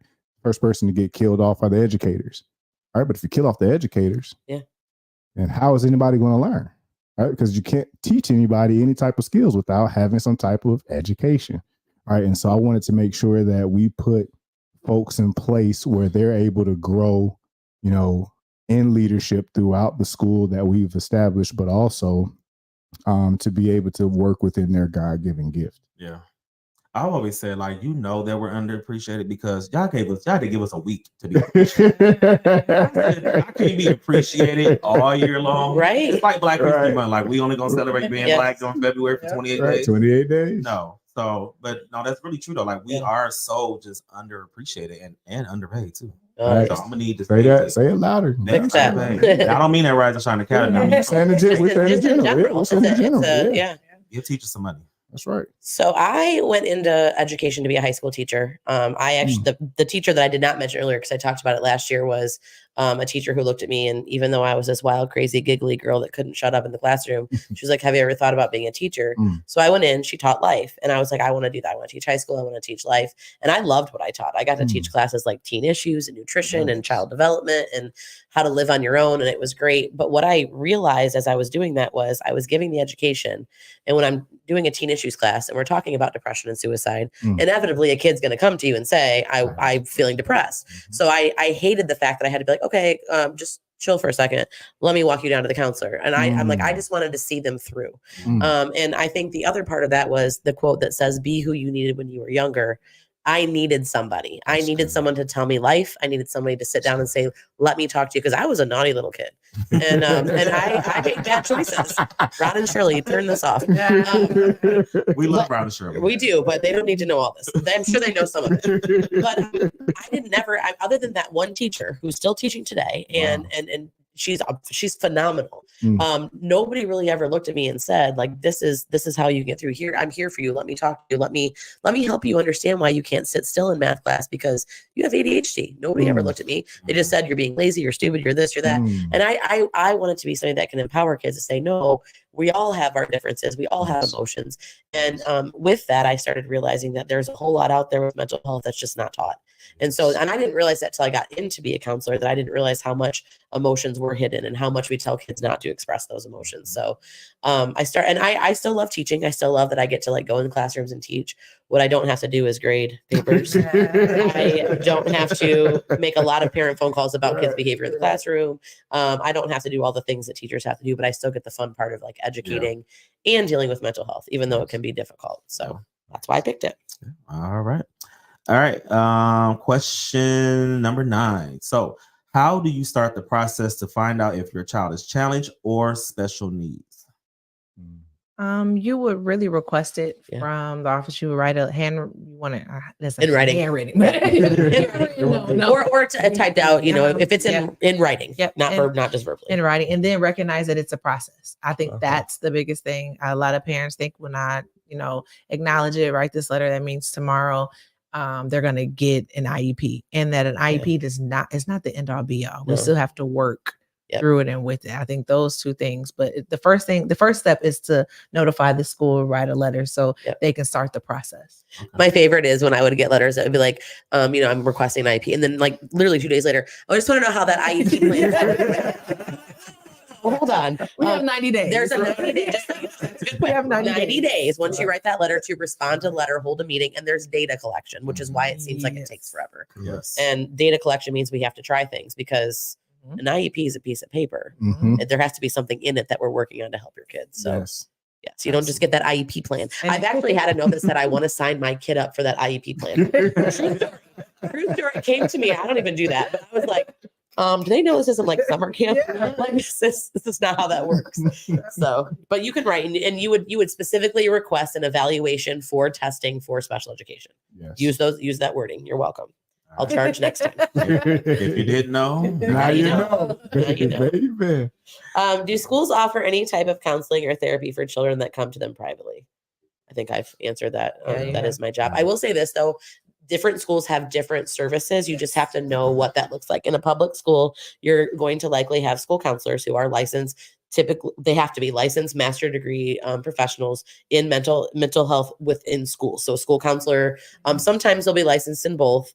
You'll also may find school social workers as far as hired by a school district in a public school who are also licensed social workers, licensed to work in schools. You may also find outside agencies that will bring people in. Typically, it's just going to depend on what their license is as to what that looks like. So typically a social worker, counselors, and that agency will come in and provide mental health services within the school as well. And typically those have to be usually contracted with the school or with the parent. But there, I would say almost, I know you guys have mental health. I know almost every school, even down to preschools now, are starting to have mental health professionals. Yeah. You may also find behavioral health professionals as well that will be in there specifically to focus on behaviors. Absolutely. But yeah, I mean, the way I work, hey, you need me to talk to your kid, I'll talk to them. You need me to tell your kid to stop it because they don't listen to you. And I will say it in a nice way, and they'll listen to me because I'm not you. Yeah. I call my kids counselors and I will say, my kids don't listen to me. Can you please tell them? But yeah, no, there definitely are people to be able to talk to, and you just have to ask principal, ask teachers, ask for a counselor, and they'll be able to help them. Can I say this though? Was pretty dope is that I'm thinking about the guidance counselors that I had when I was in school. That changed in 2003. Just throwing that out there for everybody that doesn't know. I went into 2 different professions that names changed, and nobody actually knows that. So you see, yeah. So back then, right? The folks that had me, or that I was assigned to, they were trash. Oh yeah, they were terrible, right? But it's good when you find a person. Give me the proper title again. School counselor. School counselor. Yes. When you have a school counselor who actually cares about the student, even if you're not theirs, right? That's a big deal. So I just want to give you those kudos, right? Because that's really important. And my school counselor told me verbatim, you shouldn't go to college. That was a guidance counselor. They messed that up. There you go. School counselors would never do that. Okay, so the guy, there you go. You're right. I will be. Let me be very clear. The guidance counselor told me that I should not go to college, and I'm at the #1 school in the nation. Absolutely, had good grades. Very good job of guiding you. Right? Yeah. At all, right? But it just so happened that there was a counselor in there who overheard said conversation and literally, right? And so I just want to say thank you for what you're doing. Well, I appreciate that. Thank you. Yes. You don't want me to tell your kids to stop it. Right. It won't be very professional. That's why they called me, because I'll say it nicely. You sure will. Pastor said, come on, correct terms. Enlightenment is every day. Yes, it is. Every day. Yes, Every it day. is. Yes, it is. Now I know. And if you didn't know, now you know. now you know. All right. Our last question is, what is the protocol for when a student is being inappropriate towards another child? And as a parent, how should I approach the situation? I wonder what they mean by inappropriate. Yeah, I think it depends. Like bullying. Something like bullying or just not being appropriate. Nice. Yes. Saying mean things. Saying mean things, doing mean things, sexually explicit, things like that. I think the very first step that you want to do is to contact the school. Yes. Right?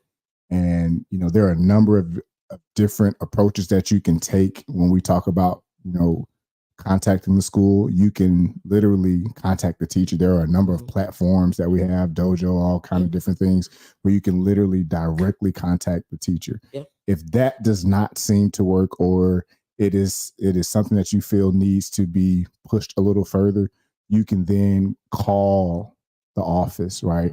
And explain what's going on and ask for a meeting. Right? Don't go in there getting loud, going crazy. Don't go confronting the child as an adult. We don't check other people's kids. That's literally where I was going next. Do not check other people's kids. Or the biggest one, don't go on social media. That's right. Don't do that. Sends me through the roof because you letting the whole world know before I know. Correct. I don't even know what's going on. Like you said, contact the teacher first. I think some people like to just skip the step, and the teacher is with them all the time in that room. Yeah.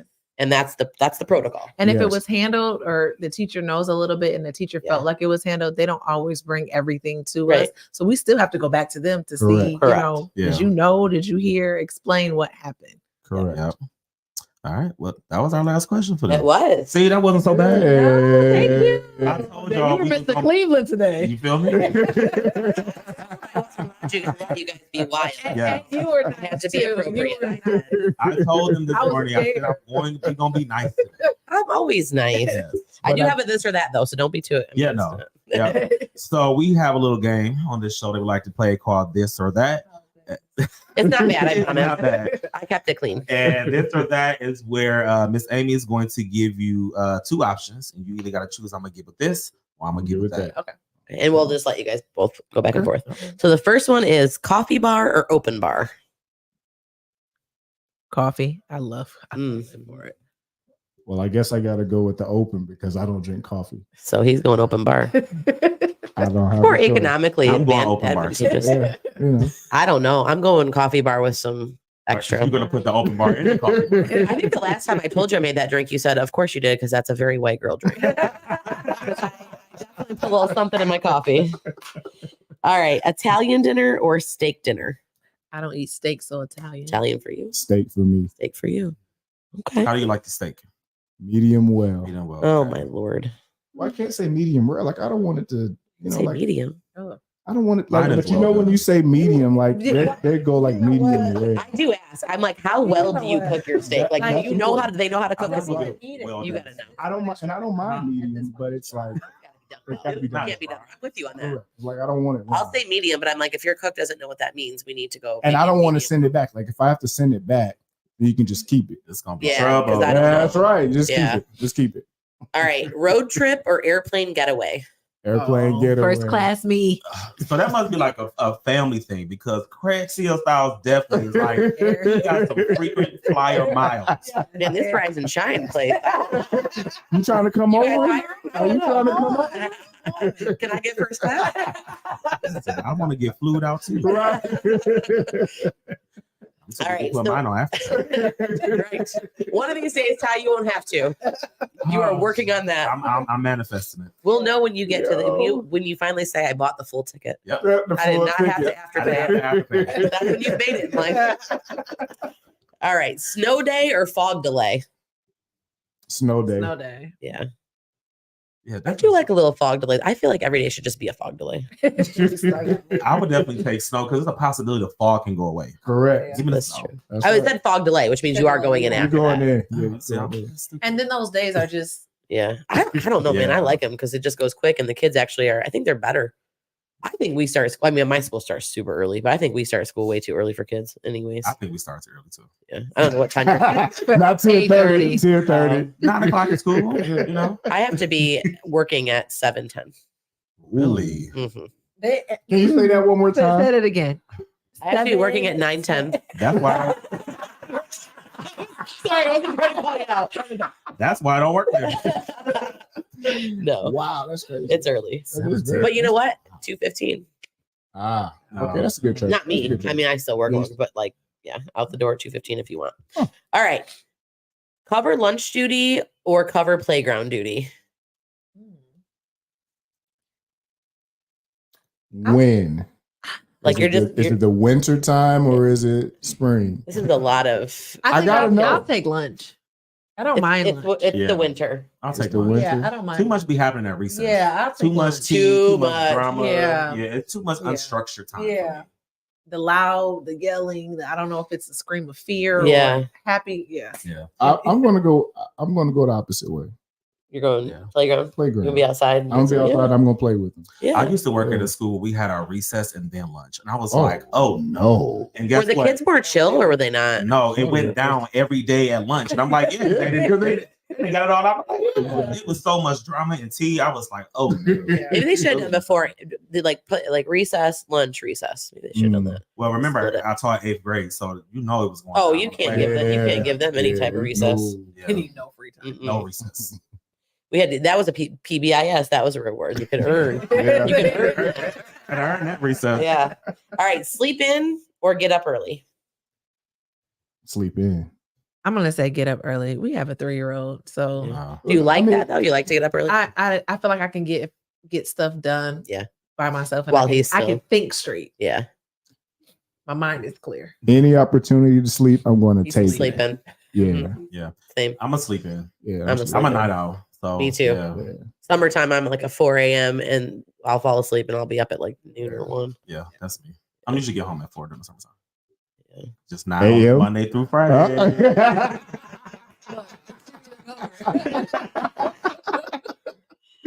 All right. Well, on a Friday, because we have Fridays off, so it's fine. You have Fridays off In the During the summer. summer. You working in the summer? Yes. Oh, bless your soul. I know, right? Oh, me. It's I told you it's love. Yeah. Oh, I love kids. I love my summer. He's cool because there's no kids. There's no kids. There's no kids. I mean, I do, just because of my job, I do have 2 weeks before and 2 weeks after. So I'm there longer than anybody anyway. So I only get like mostly a month. Oh, okay. But it's still summer. Yeah. And not children. All right. So fire alarm, would you rather have the fire alarm go off during lunch or the fire alarm go off 15 minutes before dismissal? Lunch. Lunch. Lunch. Because it's take your stuff with you. We just Yeah. from outside lunch. I would rather do 15 minutes before dismissal. Would you? And then everybody just goes home. Because usually what happens is y'all tell us it's about to happen. Yeah. So I'm like, pack it up. Oh, yes. Like, hey, y'all, take it with y'all. This was like a random fire drill though. Like you don't know what's happening. Yeah, Yeah. no. Oh, yeah. Yeah. No. Lunch. Yeah. Yeah. Usually, like, what the school I was at before, they would usually tell us so we knew how to plan. So I'm like, okay, don't plan nothing from 2:15 to 2:30 because it's gonna be a fire drill. Would you rather deal with an angry parent for one day or an angry teacher for a week? I'm taking the parent. But you said do what? Deal with an angry parent for one day, like all day. They just consume your life for a day. Or an angry teacher for a week. I'm gonna say parent. Give me a parent. Yeah. Parent. I Go like ahead, get morale out to the be way. high. Yeah. I don't like bad morale. Yeah. Get that parent out the way. Yeah. A whole week with an angry teacher? Well, I mean, not consistently every day, all day. They have to teach, but like you just know that they're angry. Ooh. Yeah, that's drama. Yeah, That's it's draining. Yeah. I had to close my door. So I cared about you until you had that. Protecting my mental health. That's right. Yeah. Oh, protecting his peace for that whole week. Yep, my whole Nothing. week. Go talk to the school counselor. Yeah. Literally, hey, come here. This teacher's mad. Can you talk him down? Talk about your feelings. This teacher's dress code's inappropriate. How do I approach that? I don't know. Janelle said they be up at 5 a.m. anyway. We do. Y'all do? Yes, we work out at 5 a.m. We alternate days. Yeah. Really? Yep. At first he was, I'm not getting up at 5 a.m. So you just gonna put my business out there like that? He Well, was this like, is my she fault. said, Here we all out here. he liked working out in the evenings, but for me, I'm like, let me Yeah. get up. I like getting up Yeah. earlier before my child. I can think, I can throw a couple things together, get clothes out, and I can just like settle within myself in there. Really? So yep. And I'm not. At first, when I first started, I would be tired by 2:30. I was done, but now You just up. And I will say that I was not for it, but I'm addicted. Like yeah. So They try now to get up before me. Yeah, I will. Saturday? So When does the now sleeping in happen? well, it doesn't. That's the point. That's why I said I would do it. Right? Like, Yeah. but now I'll get up at like 4:45. Like I'm just up. I don't even need the clock. you. I don't need anything. Go do the workout, do what we gotta do. And I wish I could. I actually have to be up at that time to get ready to go to work. Because if boy, I wanted to work out, I have to get up at like 3:30 or 4. Yeah. There's no way. There is no way. I don't even like working out that much. So like 11 a.m. is my work. Like 11 a.m. in the summer, I will work out. I'll go to the gym, I'll work out, but like not at night. It's maybe sometimes at night, but hell no. I respect people that can though. That's a lot That's of discipline. dedication. It's dedication Wow. and it's hard, but I respect that. So do you ever have like a time where you just crash where it's like, okay, like, really? I used to be like 2:33. I'm like, okay, I Yeah. can't take it, but my body's used to it. Yeah. Like No, so I'm we just with we that. literally when we're up until There's no like naps. we may go to sleep on a good day like 11. So you don't get a lot of sleep. No. Maybe about 6 hours, but I think. But you guys are young still, so your body doesn't hate you yet. And then our son is only 3, so Yeah, we're that's that still part. off that. You're kind of on his schedule Yeah. a little bit. Yeah. Oh, waking up at 5 and going to bed at 11? That's crazy. That's kind of what I do. I'm Like 11 me, to 5. I'm in bed watching Just Juice. With reflections on Jeopardy. Like, yeah, I'm asleep by like 10. If I'm really tired, I could go to sleep by like 10. Yeah. But I will say though, I'm gonna put myself out. If I sit down, Yep. He's out. it's over. Me too. Yeah. Or if I lay down, it's over. That's me But as too. long as I'm moving, Yep. I'm cool. If you need me to do something on a weekday, it needs to happen right after work. If I go home and I'm on the couch, I will get up, pajamas are on. Do not ask me. I'm not leaving. This is Fridays are hard for Mud Talk too, because if I go home, like I'm sitting there, I'm like, I still gotta get up and go to the podcast, but I really just want to lay on the couch. That's why you can't go home. You gotta. And I don't usually. My friend Marva, she's probably watching. Hi, Marva. Hey, Marva. Hi, Marva. She usually wants, she'll like, hey, you want to do something after work? I'm like, what time you get off? She's like, 5. I'm like, nope. Your weekend. So this is not right after. Like, if I have errands, like I know I can say yes to that because then I know. Yeah, I can't do that. Usually, if I catch you, it's like after your program. I'm like, he'll go after the program. I was gonna say you got to go. Like, you know, if he's doing programming, it's like okay. Yeah. But sometimes I won't though, because sometimes I'm like, man, I've been like with kids all day. So I'm like, going to somewhere else to get a beverage don't sound very attractive. Sometimes you just need to not be needed for a little bit. Yeah. But yeah, I usually would like, if I know that her and I are doing something, I'm like, well, I can talk to the people at school to about 4. Then like by the time I get to that side of town, it's 4:30. Yeah. But yeah, I'm like, a little early. Just a little early, but right after, if it ain't happening, it's a wrap. Especially if I take these shoes and socks off. That's what it is. And if I get my comfy pants on, it's all. And as soon as the makeup wipes go on, it's like, don't even. I'm like, girl, I didn't turn no Judge Judy. You got these socks off. It's a wrap. I'll see you tomorrow. Yeah, such an old man. That's hilarious. All right. Well, before we let y'all go, first of all, don't leave after the show because we know we got to take pictures and stuff. But we do a little segment on here. This is our shout outs. And so we want to know, y'all have any shout outs that y'all want to give? Shout out to our Rise and Shine staff. Shout out. Yes, Best staff in the land. Absolutely. And to you guys for having us. We appreciate it. Shout out to you for coming. Thank you. Thank y'all for coming. What about you, Ms. Amy? Well, I'm going to I already talked a little bit. Shout out to my son who's turning 22 on Monday. And then shout out to my daughter who is turning 14 on Mother's Day actually this year. So that's what's up. I did a lot of May baby making. So he's about to be like, you too, let me get you a gold star. May is the birthday, but so shout out to them for their birthdays. Yes. Of course, shout out to our Rise and Shine family who's been tapping in and watching, and everybody else who's been watching today. We appreciate you guys. I also want to say shout out to the D9 for their 419. We had that at our school, 419 Greek Day. So shout out to them. It was an amazing day, and our kids were talking about it all day.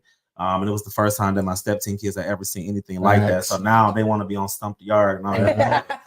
So I got to work on that. I want to be on Stomp the Yard. Yeah, but we don't want. Well, I don't know. We gotta like be on something else because Chris Brown died within like the first 2 minutes. Yeah. I don't know if we want to be in that movie.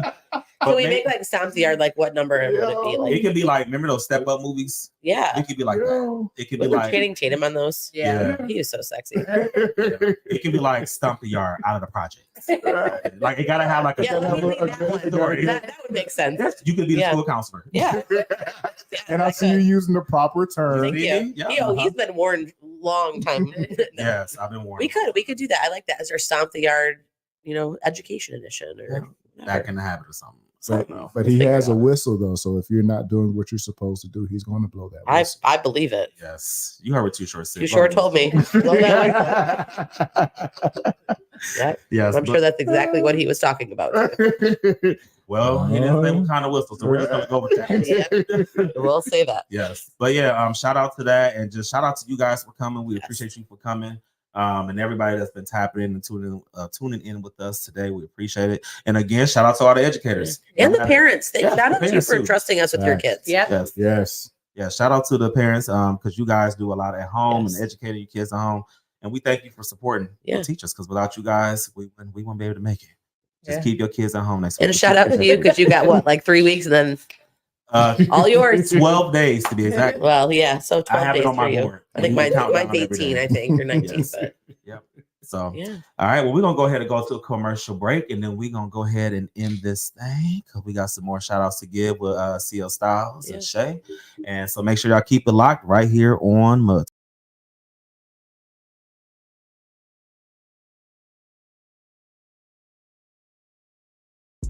Want to get the word out about your business or organization? Well, the Hottest Podcast now offers the hottest sponsorship packages, starting as low as $15. That's right, $15 will help you get your business and organization out to millions and millions of listeners heard around the world. So make sure you go to the official Mud Talk Facebook page and check out our sponsorship packages right now.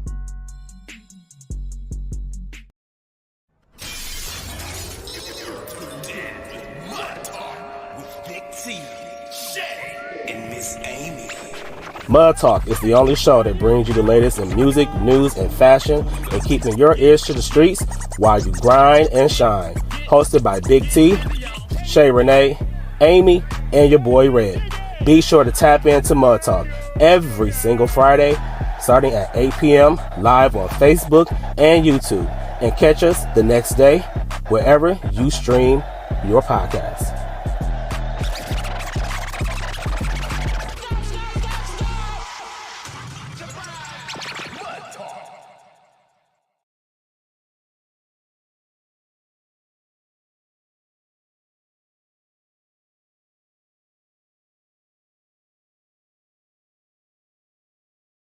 I don't do it. Just pull it towards you. All right, what's good, y'all? We are back here on Mud Talk. We want to say thank you to Dr. Tashlai and Dr. Calvin Burney for coming in to the Mud Talk studio and booth with us at Many Faces Podcast Studio and chopping it up with us. You said the booth. We got a green room. We got a booth. We got a booth. That's that studio talk. I done got real comfortable now. Yeah, you said, oh shit, I think I just broke that. But man, I'm so glad they were able to come and I'm glad we were able to have that conversation, with them, because I think, parents have a lot of questions. Yeah. And I actually said this earlier today. I said, parents have a lot of questions because we use a lot of educator jargon and vocabulary. And so we really have to bring it down to just a real life level. And so I love the fact that we were able to have that real conversation. We were able to educate everyone who's watching, who may have not known about certain terminology and words and certain situations that happen in school. And just knowing that the educators, we are here for your kids. Yes. I never want parents to think we are against them, because I sometimes feel like parents think like schools are against them. And I think because sometimes parents didn't have a great school experience. And so coming in as a parent makes it really anxious, and don't ever feel anxious. Yeah. We're there for your kids. I don't know if school trauma is a thing, but it is. It is. Oh. It is. And I think a lot of people experience that, especially because I think back when we were in school, even when I was in school, we didn't handle school the way that schools handle school now. And there was a lot more that made school very scary. Yeah. Some people aren't even comfortable being around a big crowd. Yeah. So Yeah. that could be traumatizing. Absolutely. Too. Yeah. And I just will say to the parents, just be patient when it comes to schools, because there is a process to everything. Like we were talking about earlier with IEPs and 504s, even when things arise in your school, in your kids' classrooms, with whether it's bullying or someone picking on them, like just be patient and just, follow and trust the system. And when things don't work out that way, there are levels to it. And like in the red tape, like Dr. Burney said, there's a lot of red tape that your kid's teacher didn't pick that. Yes. We didn't say, hey, let's make all of these things we have to do in schools. Yeah. That did not come from us. Yeah. A lot of times we're just relaying the information. Yeah. Right. Or just doing what we're told to do, because that's what we have to do. Yeah. So, all right. Well, we let them do their shout outs. CL Styles and Shay, do you guys have any shout outs? I'm gonna say shout out to my son. Happy birthday. He just turned 7. Shout out to Tay. Yes. Any plans for his birthday? Yes, we are actually leaving for vacation tomorrow. Nice. Where are you going? Myrtle Beach. Ooh, fun. Hey, yeah. So that's what's up. Gonna have a good time. Once I get on that plane, I'm gonna take my first shot. Don't talk to me after 12. There you go. Until we land, do not. I might have to bring the duct tape. How many shots do you take? Like 2, maybe 2. Just to kind of chill the nerves a little bit. Yeah. Are you taking the whole family? Yes, and 2 are their spouses. Oh, my oldest 2 are bringing a +1. So that's going to be interesting. It is. Very. We'll see how this goes. Yeah. Will you give us live updates? Yes. Yep. You need that. Yes. What about you, CLSI? What you got? Shout out to Shay for getting married, man. Like, go, man. Shout out on the up There that it union. is. So That's show that beautiful. ring. Go ahead. Now you can do the bomb. There you go. Yeah. So shout out to Shay, man. Yes. Shout out to It Shay. turned out beautiful. Yeah. Yes. It was definitely a dope wedding. Like, it was, what I love the most is just seeing like how intimate it was, and just seeing like your friends and family and everybody was there, and people were crying and stuff. And I was just like, oh man. Did you cry? No. I'm Did Ty cry? Yeah, did he cry? I did. Yes. Did your husband cry? Yes. He Yes. definitely did. And that honestly, I thought that was so dope, because it was like so genuine, and he was just like damn, like this is mine. I was like, I thought to myself, I was like, is this dude crying? I was like, oh shit, okay. Yeah. I've never seen him cry before. Seeing his face as I walked in, and I started to cry, but it's like I can't cry in front of all these people. Yeah. Mess up my makeup.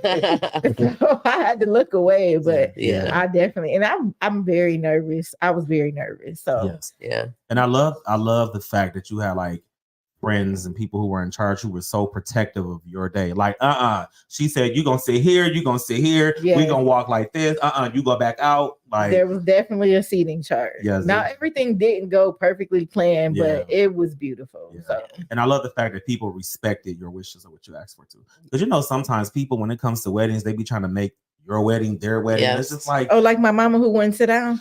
well, I wasn't gonna She say walked that. in right before me. Like, wait a minute. You not the flower girl. You a little big to be the flower girl. Maybe you should have just given her some petals. There you go. Like she's on camera like this. Lady did go. Well, I remember at one point in time, we was like trying to like see y'all with y'all vows, and she was taking pictures, and I was like, no, she don't sit down. I'm trying to record. Like, look, I love Shay's mama, but baby, you want to sit down a little bit. She did not sit down the whole time. Like my one flower girl, she just walked in all willy-nilly, flowers hanging to her.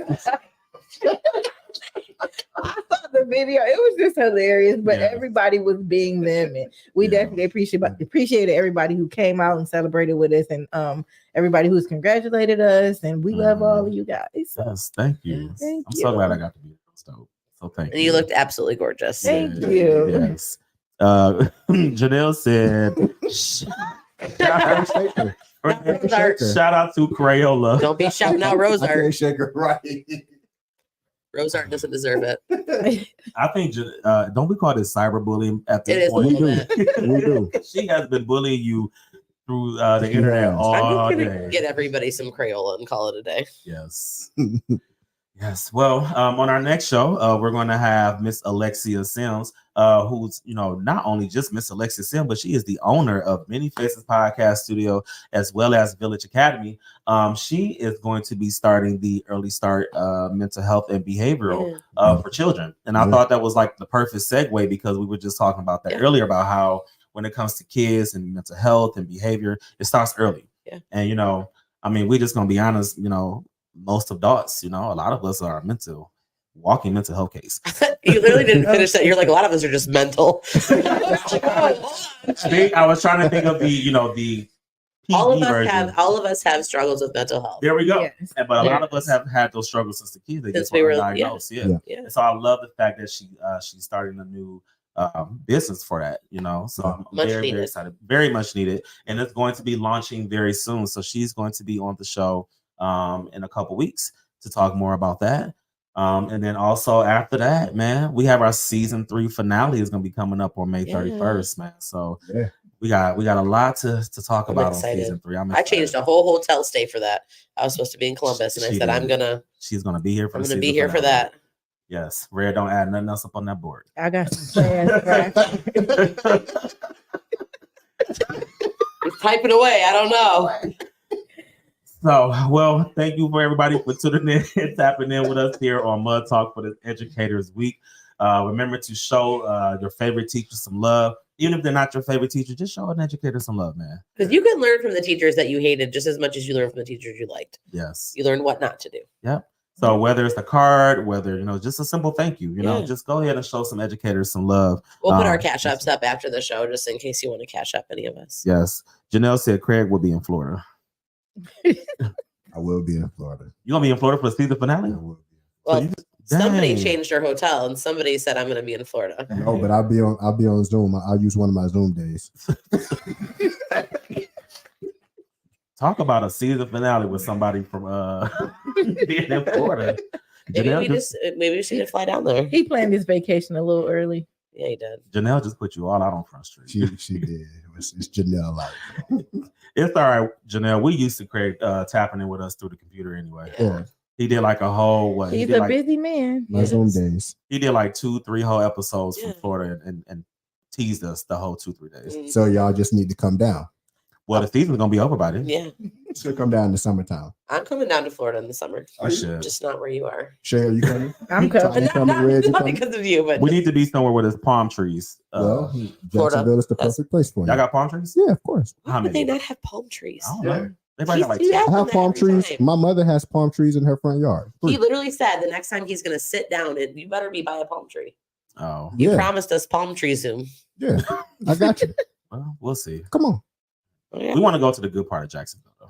Every part is a good part. That ain't what I want to go to the. Don't listen to Right. these. What was the Jacksonville quote? Where is Jacksonville? What's that by? Oh, where is Jacksonville?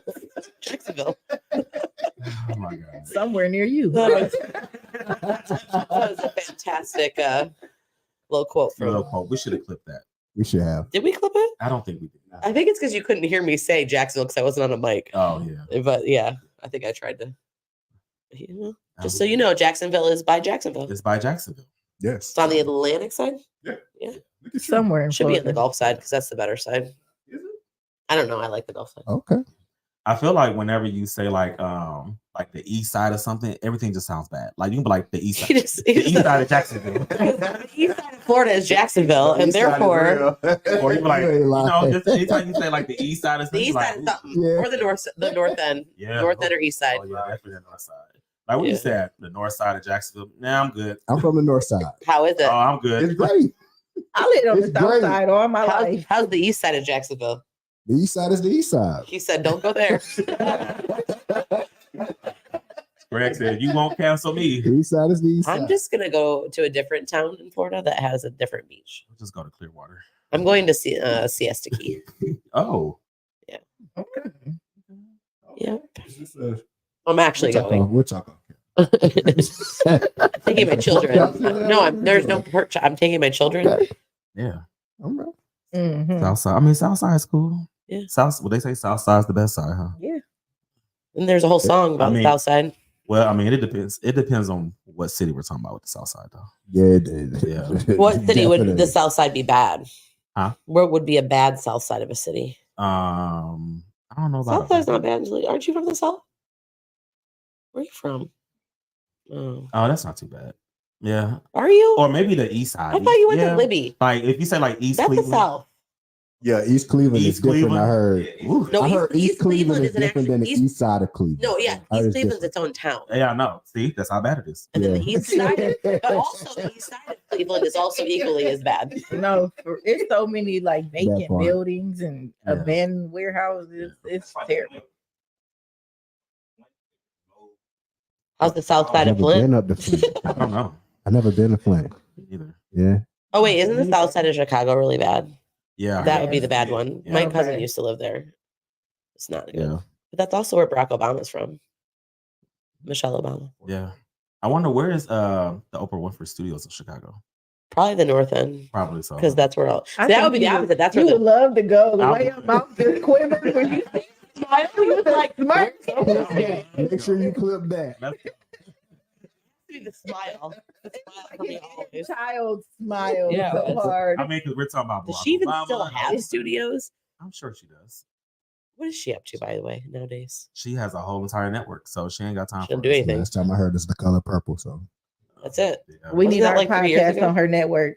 We Somebody do. put that in Yeah, there. Oprah. Hello, Oprah. at Oprah. South side. Tasha said East Cleveland has a whole city on its own. Absolutely. Yes, It does. sure does. But you know what? I love me some Shaker Heights in Cleveland. Let me tell you though, I did Yeah, go Sugar to House is East I love Sugar Cleveland. Heights. Yeah. No, listen, East Cleveland, there is a little restaurant there. I did not go alone. So I was informed that I should not go there alone. I did go with my little brothers because they are from East Cleveland. And there is a restaurant called the Best Damn Euro in town. Mm. It is the best damn Euro I've ever eaten in my life. I will go back there, not alone, but I will go back there to eat that again. Well, maybe we should go. I will let you go with them. I will let them take you to their hometown. I'll go with you, Ty. Come on. Yeah, we'll make it happen. I want to go to Chicago. I need some heroes in my life. What? Harris is good. Oh, what's that? It's a chicken wing I spot. thought that was about to Lemon be a pepper real all dirty black. comment. I was like, That was my Anna Amy. My bad. I'm sorry. what is happening? Is that like pork chops? Not your pork chop. Not your pork Everybody's pork chops. Oh my lord! All right, can we end this now before we get ourselves in trouble for a Before we clean do show? another mud talk after dark. Right. We had a whole clean show. Let's just end it here. We did. All right, y'all. Well, thank y'all for tuning in and tapping in with the hottest podcast. My name is Big T. And I'm Shay Renee. Hi, Miss Amy. And I'm your co-hostess with the most, CL Styles. Hey. And you have officially tapped in and tuned in with the hottest podcast that brings you the latest in music, news, and fashion, and the only show that keeps our ears to the streets. While you grind and shine. Hey, thank y'all for tuning in, tapping in. We'll see y'all next time.